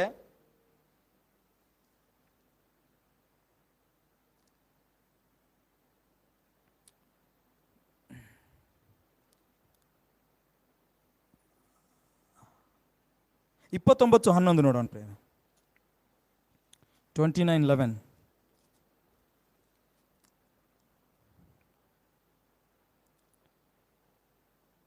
ಮೂಢನು ತನ್ನ ಕೋಪವನ್ನೆಲ್ಲ ತೋರಿಸುವನು, ಜ್ಞಾನಿಯು ತನ್ನ ಕೋಪವನ್ನು ತಡೆದು ಶಮನಪಡಿಸಿಕೊಳ್ಳುವನು. ಏನಂತೆ? ಜ್ಞಾನಿಯು ತನ್ನ ಕೋಪವನ್ನು ತಡೆದು ಶಮನಪಡಿಸಿಕೊಳ್ಳುವನಂತೆ. ಇವತ್ತು ನಾವು ಮೂಢರಾಗಿದ್ದರೆ ನಮ್ಮ ಕೋಪವನ್ನು ಎತ್ತಿ ತೋರಿಸ್ತೇವೆ. ಇವತ್ತು ಜ್ಞಾನಿಯಾಗಿದ್ದರೆ ಕೋಪವನ್ನು ತಡೆದು ಅದಕ್ಕೆ ನಾವು ಶಮನಗೊಳಿಸ್ತೇವಂತೆ. ನೋಡ್ರಿ ಪ್ರಿಯರೇ, ನಾವು ಯಾವಾಗ ನಮ್ಮ ಸಿಟ್ಟನ್ನು ಆರಿಸಿಕೊಳ್ಳುವಂಥ ಶಕ್ತಿ ನಮ್ಮಲ್ಲಿ ಇದೆ ಅಂತಂದರೆ, ನಮ್ಮನ್ನು ಸಿಟ್ಟನ್ನು ನಾವು ಕಡಿಮೆ ಮಾಡಿಕೊಳ್ಳುವಂಥ ಶಕ್ತಿ ನಮ್ಮಲ್ಲಿ ಇದೆ ಅಂತಂದರೆ, ನಾವು ಜ್ಞಾನಿಗಳಾಗಿದ್ದೇವೆ. ಅದನ್ನು ತೆಗೆದುಕೊಳ್ಳುವಂಥ ಶಕ್ತಿ, ಅದನ್ನು ತಡೆಯುವಂಥ ಶಕ್ತಿ ನಮ್ಮಲ್ಲಿಲ್ಲ, ಅದು ನಮ್ಮ ಕಂಟ್ರೋಲಲ್ಲಿ ಇಲ್ಲ ಅಂತಂದರೆ ನಾವು ಮೂಢರಾಗಿದ್ದೇವಂತೆ. ಹಲ್ಲೆಲೂಯಾ. ಅದೇ 22ನೇ ವರ್ಷದಲ್ಲಿ, ಅದೇ 29, 22ನೇ ವರ್ಷದಲ್ಲಿ ಕೂಡ ಬರೆಯಲ್ಪಟ್ಟಿದೆ ಪ್ರಿಯರೇ, ಕೋಪಿಷ್ಠನು ಜಗಳವನ್ನೆಬ್ಬಿಸುವನು. ಕೋಪಿಷ್ಠನು ಜಗಳವನ್ನೆಬ್ಬಿಸ್ತಾನಂತೆ. ಈಗ ನೋಡ್ರಿ, ನೀವು ಕೋಪಿಷ್ಠನಾಗಿರೋದಾದರೆ ಅದು ಪ್ರತಿ ಸಮಯವೂ ಜಗಳವು ಎಬ್ಬಿಸುವಂಥ ರೀತಿಯಲ್ಲಿ ಇರ್ತದಂತೆ, ಜಗಳವು. ಅದಕ್ಕಾಗಿ ಈ ಕೋಪ ಜಗಳಕ್ಕೆ ಕಾರಣ ಪ್ರಿಯರೇ. ಈ ಕೋಪ ಅದೇ ರೀತಿಯಾಗಿ ಇನ್ನೊಂದು ವಚನ ನೋಡ್ಕೊಳ್ಳೋಣ ಪ್ರಿಯರೇ. ಅದರಲ್ಲಿ ಕೂಡ ಸ್ಪಷ್ಟವಾಗಿ ಮತ್ತಾಯನ ಬರೆದ ಸುವಾರ್ತೆ 5:22 ಯೇಸು ಸ್ವಾಮಿ ಹೇಳ್ತಾ ಇದ್ದಾರೆ. ಮತ್ತಾಯನ ಬರೆದ ಸುವಾರ್ತೆ 5ನೇ ಅಧ್ಯಾಯ 22ನೇ ವಚನ. ಆದರೆ ನಾನು ನಿಮಗೆ ಹೇಳುವುದೇನೆಂದರೆ, ಯೇಸು ಸ್ವಾಮಿ ಹೇಳ್ತಾ ಇದ್ದಾರೆ ಪ್ರಿಯರೇ, ಹೇಳುವುದೇನೆಂದರೆ, ತನ್ನ ಸಹೋದರನ ಮೇಲೆ ಸಿಟ್ಟುಗೊಳ್ಳುವ ಪ್ರತಿ ಮನುಷ್ಯನು ನ್ಯಾಯ ವಿಚಾರಣೆಗೆ ಗುರಿಯಾಗುವವನು. ತನ್ನ ಸಹೋದರ ಮೇಲೆ ಸಿಟ್ಟುಗೊಳ್ಳುವಂಥ ಪ್ರತಿಯೊಬ್ಬ ವ್ಯಕ್ತಿ ನ್ಯಾಯ ವಿಚಾರಣೆಗೆ ಗುರಿಯಾಗ್ತಾನಂತೆ ಪ್ರಿಯರೇ. ನೋಡ್ರಿ, ಇವತ್ತು ನಿನ್ನ ಸಹೋದರನೇ ಅಂತಲ್ಲ, ನಿನ್ನ ಸ್ನೇಹಿತ ಇರ್ಬೋದು, ನಿನ್ನ ಕುಟುಂಬದವರು ಇರ್ಬೋದು, ನಿನ್ನ ಹೆಂಡತಿ ಇರ್ಬೋದು, ನಿನ್ನ ಗಂಡ ಇರ್ಬೋದು, ನಿನ್ನ ಒಂದು ತಂದೆ ಇರ್ಬೋದು, ತಾಯಿ ಇರ್ಬೋದು, ನಿನ್ನ ಸಂಬಂಧಿಕರಿರ್ಬೋದು, ನಿನ್ನ ಅಕ್ಕಪಕ್ಕದ ಜನ ಇರ್ಬೋದು, ಅವರ ಮೇಲೆ ನೀನು ಒಂದು ವೇಳೆ ಸಿಟ್ಟುಗೊಳ್ಳುವುದಾದರೆ, ಯೇಸು ಸ್ವಾಮಿ ಹೇಳ್ತಾ ಇದ್ದೇನೆ, ನೀನು ನ್ಯಾಯ ವಿಚಾರಣೆಗೆ ಒಳಗಾಗಬೇಕಾಗುತ್ತದೆ. ಎಚ್ಚರ, ನಿನ್ನ ಸಿಟ್ಟು ನಿನ್ನ ಹತೋಟಿಯಲ್ಲಿಟ್ಟುಕೋ. ಕೋಪ ಮಾಡುವವನಾಗಿದ್ದರೂ ಕೂಡ ಪಾಪ ಮಾಡಬೇಡ. ನೀನು ಒಂದು ವೇಳೆ ಇನ್ನೊಬ್ಬರ ಮೇಲೆ ಸಿಟ್ಟುಗೊಳ್ಳುವಾಗ ನೀನು ನ್ಯಾಯ ವಿಚಾರಣೆಗೆ ಒಳಗಾಗುವಂತನಾಗಿದ್ದೆ. ಹಲ್ಲೆಲೂಯಾ. ಪ್ರಿಯ ದೇವರ ಮಕ್ಕಳೇ, ಯಾಕೋಬನ ಬರೆದ ಯಾಕೋಬ ಹೊಸ ಒಡಂಬಡಿಕೆಯಲ್ಲಿ ಯಾಕೋಬ 1ನೇ ಅಧ್ಯಾಯ 19ನೇ ವಚನ. ನಾನು ಇನ್ನೊಂದೆರಡು ವಚನಗಳು ಹೇಳಿ ವಾಕ್ಯನ ಮುಗಿಸ್ತೀನಿ ಪ್ರಿಯರೇ.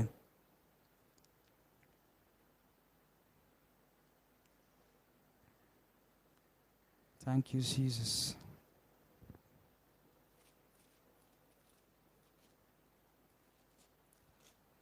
ಯಾಕೋಬ 1ನೇ ಅಧ್ಯಾಯ 19-20ನೇ ವಚನದಲ್ಲಿ, ನನ್ನ ಪ್ರಿಯ ಸಹೋದರರೇ, ನೀವು ಬಲ್ಲವರು, ಆದರೆ ಪ್ರತಿಯೊಬ್ಬರು ಕಿವಿಗೊಡೋದರಲ್ಲಿ ತೀವ್ರವಾಗಿಯೂ ಮಾತಾಡುವುದರಲ್ಲಿ ನಿಧಾನವಾಗಿಯೂ ಇರಲಿ, ಕೋಪಿಸುವುದರಲ್ಲಿಯೂ ನಿಧಾನವಾಗಿ ಇರಲಿ. ಮನುಷ್ಯನ ಕೋಪವು ದೇವರಿಗೆ ಮೆಚ್ಚುಗೆಯಾಗಿರುವ ನೀತಿಗೆ ಅನುಕೂಲವಾಗಿಲ್ಲ. ದೇವರು ಇಷ್ಟಪಡುವಂತನಲ್ಲ ಪ್ರಿಯರೇ. ನೀವು ಮಾಡುವಂಥ ಕೋಪ ದೇವರಿಗೆ ಮೆಚ್ಚುಗೆಯಾಗಿಲ್ಲ ಅಂತೆ.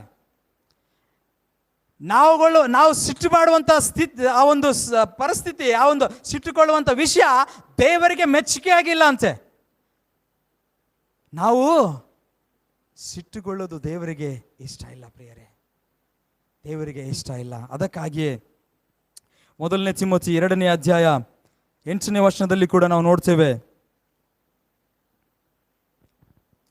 1ನೇ ತಿಮೋಥಿ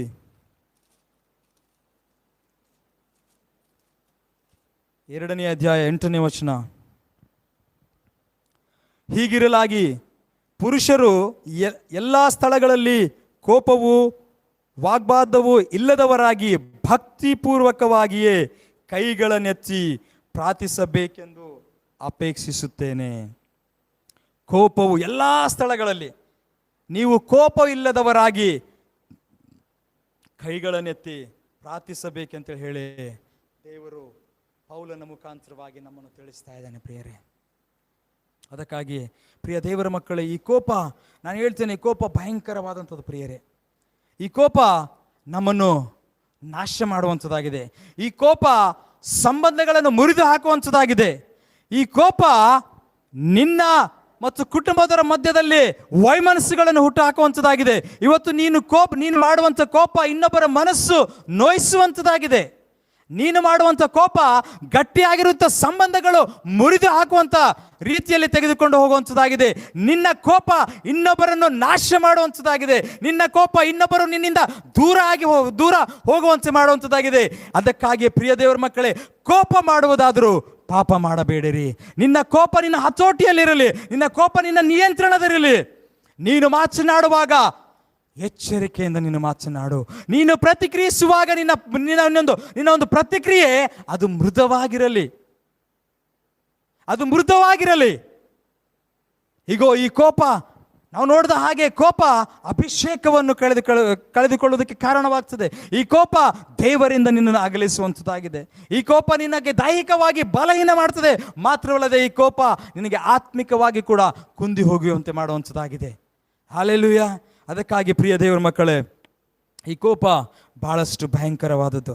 ನಾವು ಮಾತನಾಡುವಾಗ, ಇನ್ನೊಬ್ಬರಿಗೆ ಪ್ರತಿಕ್ರಿಯಿಸುವಾಗ ನಾವು ಎಚ್ಚರ ವಹಿಸೋಣ. ದೇವರ ವಾಕ್ಯದಲ್ಲಿ ಹೇಳುತ್ತದೆ, ದೇವರಿಗೆ ಜ್ಞಾನವನ್ನು ಕೇಳೋಣ ಪ್ರಿಯರೇ. ನಾವು ಜ್ಞಾನವಂತರಾದರೆ ನಮ್ಮೊಂದು ಸಿಟ್ಟನ್ನು ತಡೆದುಕೊಳ್ಳುವುದಕ್ಕೆ, ಅದನ್ನು ಶಮನ ಮಾಡಿಸುವಂಥದಕ್ಕೆ ನಾವು ಶಕ್ತರಾಗ್ತೇವೆ ಪ್ರಿಯರೇ. ನಾವು ಮೂಢರಾಗಿದ್ದರೆ ಆ ಒಂದು ಸಿಟ್ಟು ನಮ್ಮ ಹತೋಟಿಯಲ್ಲಿ ಇಟ್ಟುಕೊಳ್ಳೋದಕ್ಕೆ ಸಾಧ್ಯವಿಲ್ಲ. Hallelujah, hallelujah. ಭಯಂಕರವಾದಂಥದ್ದು ಪ್ರಿಯರೇ. ಅದಕ್ಕಾಗಿ ದೇವರು ಇವತ್ತು ನಿನ್ನನ್ನು ಎಚ್ಚರಿಸ್ತಾ ಇದ್ದಾನೆ. ಈ ಕೋಪವನ್ನು ನಮ್ಮ ಹತೋಟಿಯಲ್ಲಿ ಇಟ್ಟುಕೊಳ್ಳಬೇಕು ಪ್ರಿಯರೇ. ಹಲ್ಲೆಲೂಯಾ. ಅದಕ್ಕಾಗಿ ಈ ದಿನವು ಆ ಮೊದಲನೇ ಆದಾಮನು ಯಾವಾಗ ದೇವರ ಸೃಷ್ಟಿತ ಮೇಲೆ ದೇವರಿಗೆ ವಿರುದ್ಧವಾಗಿ ನಡೆದುಕೊಂಡು ದೇವರಿಂದ ಬರುವಂಥ ಮಹಿಮೆಯನ್ನು, ಆತನ ಜೀವಿತದಲ್ಲಿ ಅವರ ಮೇಲೆ ಇಟ್ಟಂತ ಮಹಿಮೆಯನ್ನು ಕಳೆದುಕೊಂಡನು. ಇವತ್ತು ಎರಡನೇ ಆದಾಮನಾಗಿ ಬಂದಂತ ಯೇಸು ಕ್ರಿಸ್ತನು ಆ ಮಹಿಮೆಯನ್ನು ನಮಗೆ ತಿರುಗಿ ಕೊಡುವಂತನಾಗಿದ್ದಾನೆ. ಆ ಆದಾಮನು ಪಾಪ ಮಾಡಿ ಆ ದೇವರಿಂದ ಹೊಂದುವಂತಹ ಮಹಿಮೆಯನ್ನು ಕಳೆದುಕೊಂಡನು ಪ್ರಿಯರೇ. ಆದರೆ ಯೇಸು ಸ್ವಾಮಿ ತಿರುಗಿ ಬಂದು ನಮಗೆ ಆ ಒಂದು ಮಹಿಮೆಯನ್ನು ಕೊಟ್ಟನು ಪ್ರಿಯರೇ.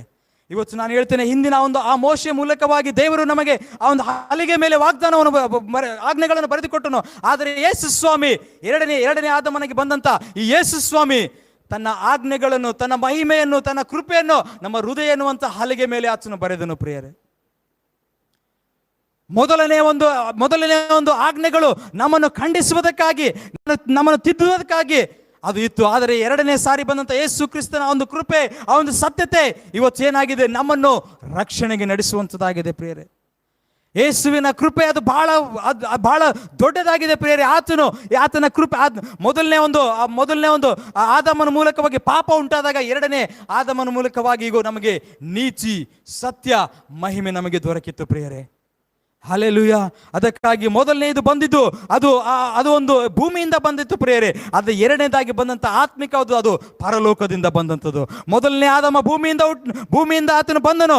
ಆದರೆ ಎರಡನೇ ಆದಾಮನಿಗೆ ಬಂದಂಥ ಯೇಸು ಕ್ರಿಸ್ತನು ಆತನು ಪರಲೋಕದಿಂದ ಬಂದನು ಪ್ರಿಯರೇ. ಅದಕ್ಕಾಗಿ ಮೊದಲನೇ ಮಹಿಮೆಗಿಂತ ಎರಡನೆಯ ಮಹಿಮೆ ಅದು ಶ್ರೇಷ್ಠವಾದದ್ದು, ಅದು ಹೆಚ್ಚಾದದ್ದಾಗಿದೆ ಪ್ರಿಯರೇ. ಯೇಸು ಕ್ರಿಸ್ತನು ಇವತ್ತು ನಮಗಾಗಿ ತನ್ನ ಕಲ್ವೇರಿ ಕ್ರೂಜಿ ಮೇಲೆ ತನ್ನ ರಕ್ತವನ್ನು ಸುರಿಸಿದ್ದಾನೆ. ಈಗ ನಿಮ್ಮನ್ನು ಪಾಪದಿಂದ ಬಿಡಿಸುವುದಕ್ಕಾಗಿ, ನಿಮ್ಮನ್ನು ವಿಮೋಚನೆಗೊಳಿಸುವುದಕ್ಕಾಗಿ ಆತನು ತನ್ನನ್ನು ತಾನೇ ಒಪ್ಪಿಸಿಕೊಟ್ಟಿದ್ದಾನೆ ಪ್ರಿಯರೇ. ಈ ಒಂದು ಮಹಿಮೆಯ ದಿನಗಳಲ್ಲಿ, ಈ ಕೃಪೆ ದಿನಗಳಲ್ಲಿ ನಾವು ಜೀವಿಸ್ತಿರುವಾಗ ಈ ಒಂದು ಪಾಪದ ಭಾಗವಾಗಿರುವಂಥ ಸಿಟ್ಟು ಈಗ ನಾವು ಬಿಟ್ಟು ಬಿಡೋಣ ಪ್ರಿಯರೇ.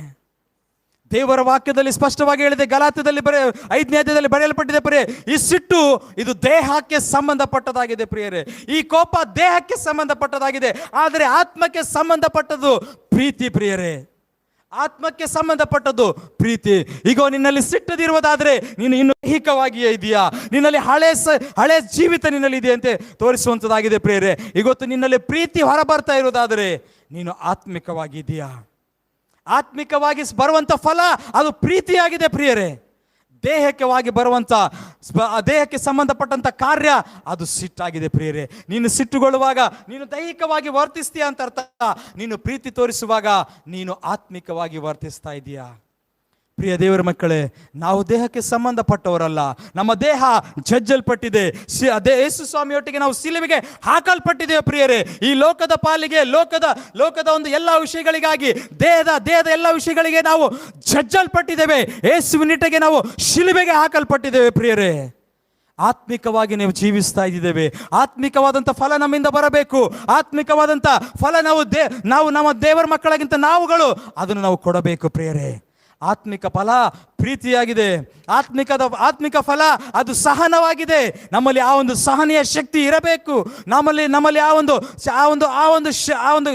ಸಿಟ್ಟನ್ನು ತಾಳಿಕೊಳ್ಳುವಂಥ, ಆ ಸಿಟ್ಟನ್ನು ಹಿಡಿದುಕೊಳ್ಳುವಂಥ ಶಕ್ತಿ, ಜ್ಞಾನ ನಮ್ಮಲ್ಲಿ ಇರಬೇಕು ಪ್ರಿಯರೇ. ಅದಕ್ಕಾಗಿ ಈಗೋ ಆತ್ಮಿಕವಾಗಿರುವಂಥ ನಾವುಗಳು, ದೇವರ ಮಕ್ಕಳಾಗಿರುವಂಥ ನಾವುಗಳು, ಯೇಸು ಕ್ರಿಸ್ತನ ಮಕ್ಕಳಾಗಿರುವಂಥ ನಾವುಗಳು ಆತ್ಮಿಕವಾಗಿ ನಾವು ಇರೋಣ ಪ್ರಿಯರೇ. ಹಲ್ಲೆಲೂಯಾ. ನಾವು ಇರುವಂಥ ಸ್ಥಳಗಳಲ್ಲಿ ನಮ್ಮ ಕಣ್ಣುಗಳನ್ನು ಮುಚ್ಚಿಕೊಂಡು ದೇವರಿಗೆ ಒಂದು ಸಾರಿ ನಾವು ಪ್ರಾರ್ಥನೆ ಮಾಡೋಣ. ದೇವರಿಗೆ ವಿಜ್ಞಾಪನೆ ಮಾಡೋಣ. ದೇವರ ಮುಂದೆ ಪಶ್ಚಾತ್ತಾಪ ಪಡೋಣ. ದೇವರೇ, ನಾನು ತಪ್ಪು ಮಾಡಿದ್ದೇನಪ್ಪ. ನನ್ನ ರೋಷದಲ್ಲಿ ಸ್ವಾಮಿ, ನನ್ನ ಕೋಪದಲ್ಲಿ ಅನೇಕರ ಮನಸ್ಸನ್ನು ನೋಯಿಸಿದ್ದೇನೆ. ನನ್ನ ರೋಷದಲ್ಲಿ ಸ್ವಾಮಿ ಕರ್ತನೆ, ನನ್ನ ಜೀವನದ ಅನೇಕ ಸಮಯದಲ್ಲಿ ಕರ್ತನೆ, ನನ್ನ ಒಂದು ದೈಹಿಕವಾಗಿ ನಾನು ವರ್ತಿಸಿದ್ದೇನಪ್ಪ ಸ್ವಾಮಿ. ನನ್ನ ಕೋಪವನ್ನು ತೋರಿಸಿದ್ದೇನೆ. ನಾನು ಕೋಪಗೊಂಡಾಗ ನಾನು ಕೆಟ್ಟದಾಗಿ ಮಾತನಾಡಿದ್ದೇನಪ್ಪ. ನಾನು ಕೋಪಗೊಂಡಾಗ ಇನ್ನೊಬ್ಬರ ಮನಸ್ಸನ್ನು ನೋಯಿಸಿದ್ದೇನಪ್ಪ. ನನ್ನ ಕೋಪ ನನ್ನ ಕುಟುಂಬದಿಂದ ನನ್ನನ್ನು ಅಗಲಿಸಿದೆ ಅಪ್ಪ ಸ್ವಾಮಿ. ಕೇಳ್ರಿ ಪ್ರಿಯರೇ, ನೀವು ನಿಮ್ಮ ಜೀವಿತದಲ್ಲಿ ನೀವು ನಿಮ್ಮ ಕೋಪದಿಂದ ಯಾರನ್ನು ಕಳೆದುಕೊಂಡಿದ್ದಾರೆ, ನಿಮ್ಮ ಕೋಪದಲ್ಲಿ ನೀವು ದೇವರಿಂದ ಆಗಿರುವುದರೆ ಇವತ್ತು ದೇವರಿಗೆ ಕ್ಷಮಾಪಣೆ ಕೇಳ್ರಿ. ಯೇಸು ಕ್ರಿಸ್ತನು ನನ್ನನ್ನು ಕ್ಷಮಿಸುವುದಕ್ಕೆ, ವಿಮೋಚಿಸುವುದಕ್ಕೆ ಬಂದಂತನಾಗಿದ್ದಾನೆ. ದೇವರು ನಮಗೆ, ಯೇಸು ಸ್ವಾಮಿ ನಮ್ಮನ್ನು ಖಂಡಿಸುವಂತನಲ್ಲ. ದೇವರು ನಮಗೆ ಇನ್ನೊಂದು ಆವರ್ತಿ ಆತನು ನಮಗೆ ಅವಕಾಶವನ್ನು ಕೊಡುವಂತನಾಗಿದ್ದಾನೆ ಪ್ರಿಯರೇ.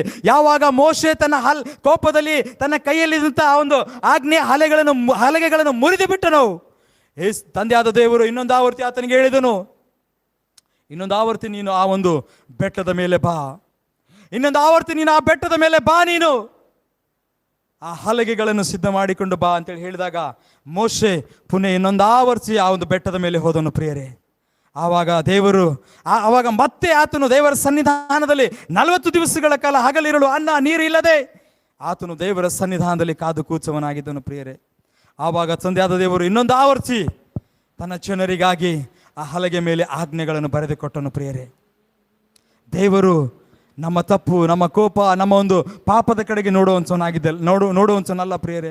ನೀನು ಇವತ್ತು ಪಶ್ಚಾತ್ತಾಪ ಪಡುವುದಾದರೆ, ನೀನು ಒಂದು ವೇಳೆ ಇವತ್ತು ದೇವರ ಸನ್ನಿಧಾನದಲ್ಲಿ ನಿನ್ನ ತಪ್ಪುಗಳನ್ನು ಒಪ್ಪಿಕೊಳ್ಳುವುದಾದರೆ, ನಿನ್ನ ಪಾಪ ನೀನು ಒಪ್ಪಿಕೊಳ್ಳುವುದಾದರೆ, ದೇವರು ಇವತ್ತು ನಿನಗೆ ಕೂಡ ಇನ್ನೊಂದು ಅವಕಾಶ ಆತನು ಕೊಡುವಂಥವನಾಗಿದ್ದಾನೆ.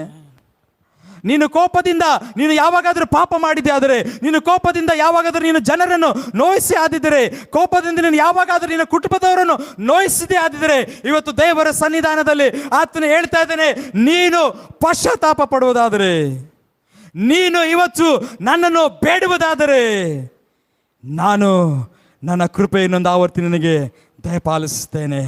ಹೇಗೆ ಮೋಶೆಗೆ ಇನ್ನೊಂದು ಆವರ್ತಿ, ಮೋಶೆ ಮುಖಾಂತರ ಇನ್ನೊಂದು ಆವರ್ತಿ ದೇವರು ಆಜ್ಞೆಗಳನ್ನು ಕೊಟ್ಟನೋ ಪ್ರಿಯರೇ, ಇನ್ನೊಂದು ಆವರ್ತಿ ಇವತ್ತು ಯೇಸು ಕ್ರಿಸ್ತನ ಮೂಲಕವಾಗಿ ಇನ್ನೊಂದು ಆವರ್ತಿ ನನಗೆ ಆ ಕೃಪೆಯನ್ನು ನೀಡುವಂತನಾಗಿದ್ದಾನೆ. ಇನ್ನೊಂದು ಆವರ್ತಿ ನನಗೆ ಆತನು ಇನ್ನೊಂದು ಆವರ್ತಿ ತನ್ನ ಮಕ್ಕಳಾಗಿ ಆತನು ಅಂಗೀಕರಿಸಿಕೊಳ್ಳುವಂತನಾಗಿದ್ದಾನೆ. ದೇವರ ಸನ್ನಿಧಾನದಲ್ಲಿ ಒಪ್ಪಿಕೋ ಪ್ರಿಯರೇ. ದೇವರಿಗೆ ಹೇಳು, ಸ್ವಾಮಿ, ದೇಹಕ್ಕೆ ಸಂಬಂಧಪಟ್ಟಿರುವಂಥ ಈ ಕೋಪ ನನ್ನಲ್ಲಿ ಅದು ನಾಶವಾಗಲಿ ಎನ್ನುವುದಾಗಿ, ಇದನ್ನು ನನ್ನ ಹೈತೋಟಿಯಲ್ಲಿ, ನನ್ನ ನಿಯಂತ್ರಣದಲ್ಲಿ ಇಟ್ಟುಕೊಳ್ಳುವುದಕ್ಕೆ ನನಗೆ ಜ್ಞಾನವನ್ನು ನೀಡು ಸ್ವಾಮಿ. ನನ್ನ ಮಾತುಗಳು ಯಾವಾಗಲೂ ಅವು ಮೃತವಾಗಿರಲಿ ಸ್ವಾಮಿ. ಒಂದನೇ ಯೇಸುವೆ, ನಿನಗೆ ಸ್ತೋತ್ರ ಸ್ತೋತ್ರ ಸ್ತೋತ್ರ ದೇವರೇ. ನನ್ನ ಹೃದಯದ ಧ್ಯಾನವು ನನ್ನ ಬಾಯಿಯ ಮಾತುಗಳು ನಿನಗೆ ಸಮರ್ಪಕವಾಗಿರಲಿ.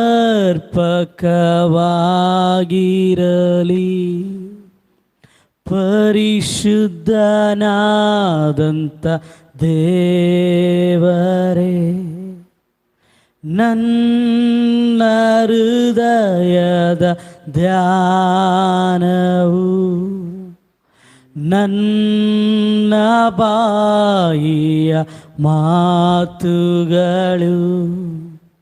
ನಿನಗೆ ಸಮರ್ಪಕವಾಗಿರಲಿ.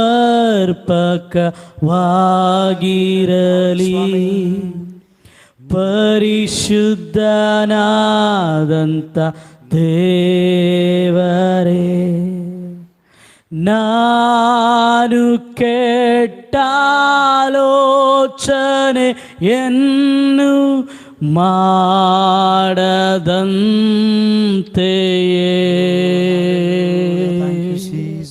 ನಿನ್ನ ಧ್ಯಾನವನ್ನು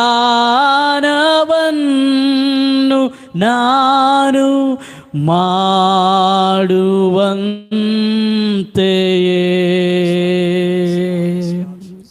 ನಿನ್ನಾಲೋಚನೆ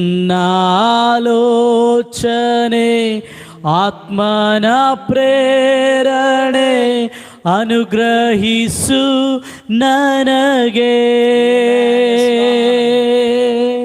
ನಿನ್ನಾಲೋಚನೆ ಆತ್ಮನ ಪ್ರೇರಣೆ ಅನುಗ್ರಹಿಸು ನನಗೆ. ನನ್ನ ಹೃದಯದ ಧ್ಯಾನವು ನನ್ನ ಬಾಯಿಯ ಮಾತುಗಳು ನಿನಗೆ ಸಮರ್ಪಕವಾಗಿರಲಿ.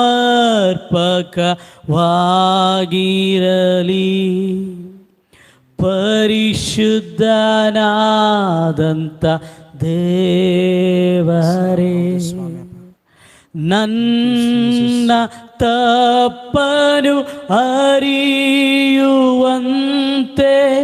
ಬೆಳಗಿಸು ಕಣ್ಣನ್ನು. ನಿನ್ನ ವಾಕ್ಯದ ಬೆಳಕಿನಲ್ಲೇ ನನ್ನನು ನೀ ನಡೆಸು. ಬೇಕೆಂದು ಪಾಪವ ನಾ ಮಾಡದಂತೆ ನನ್ನನ್ನು ಕಾಪಾಡು. ಬೇಕೆಂದು ಪಾಪವ ನಾ ಮಾಡದಂತೆ ನನ್ನನ್ನು ಕಾಪಾಡು. ನನ್ನ ಹೃದಯದ ಧ್ಯಾನವು ನನ್ನ ಬಾಯಿಯ ಮಾತುಗಳು ನಿನಗೆ ಸಮರ್ಪಕವಾಗಿರಲಿ.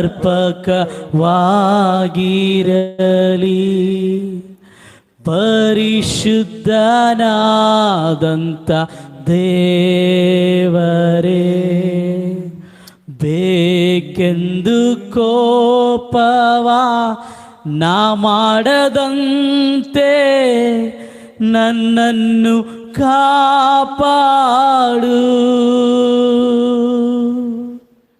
ಬೇಕೆಂದು ಕೋಪವ ನಾಗದಂತೆ ನನ್ನನ್ನು ಕಾಪಾಡು.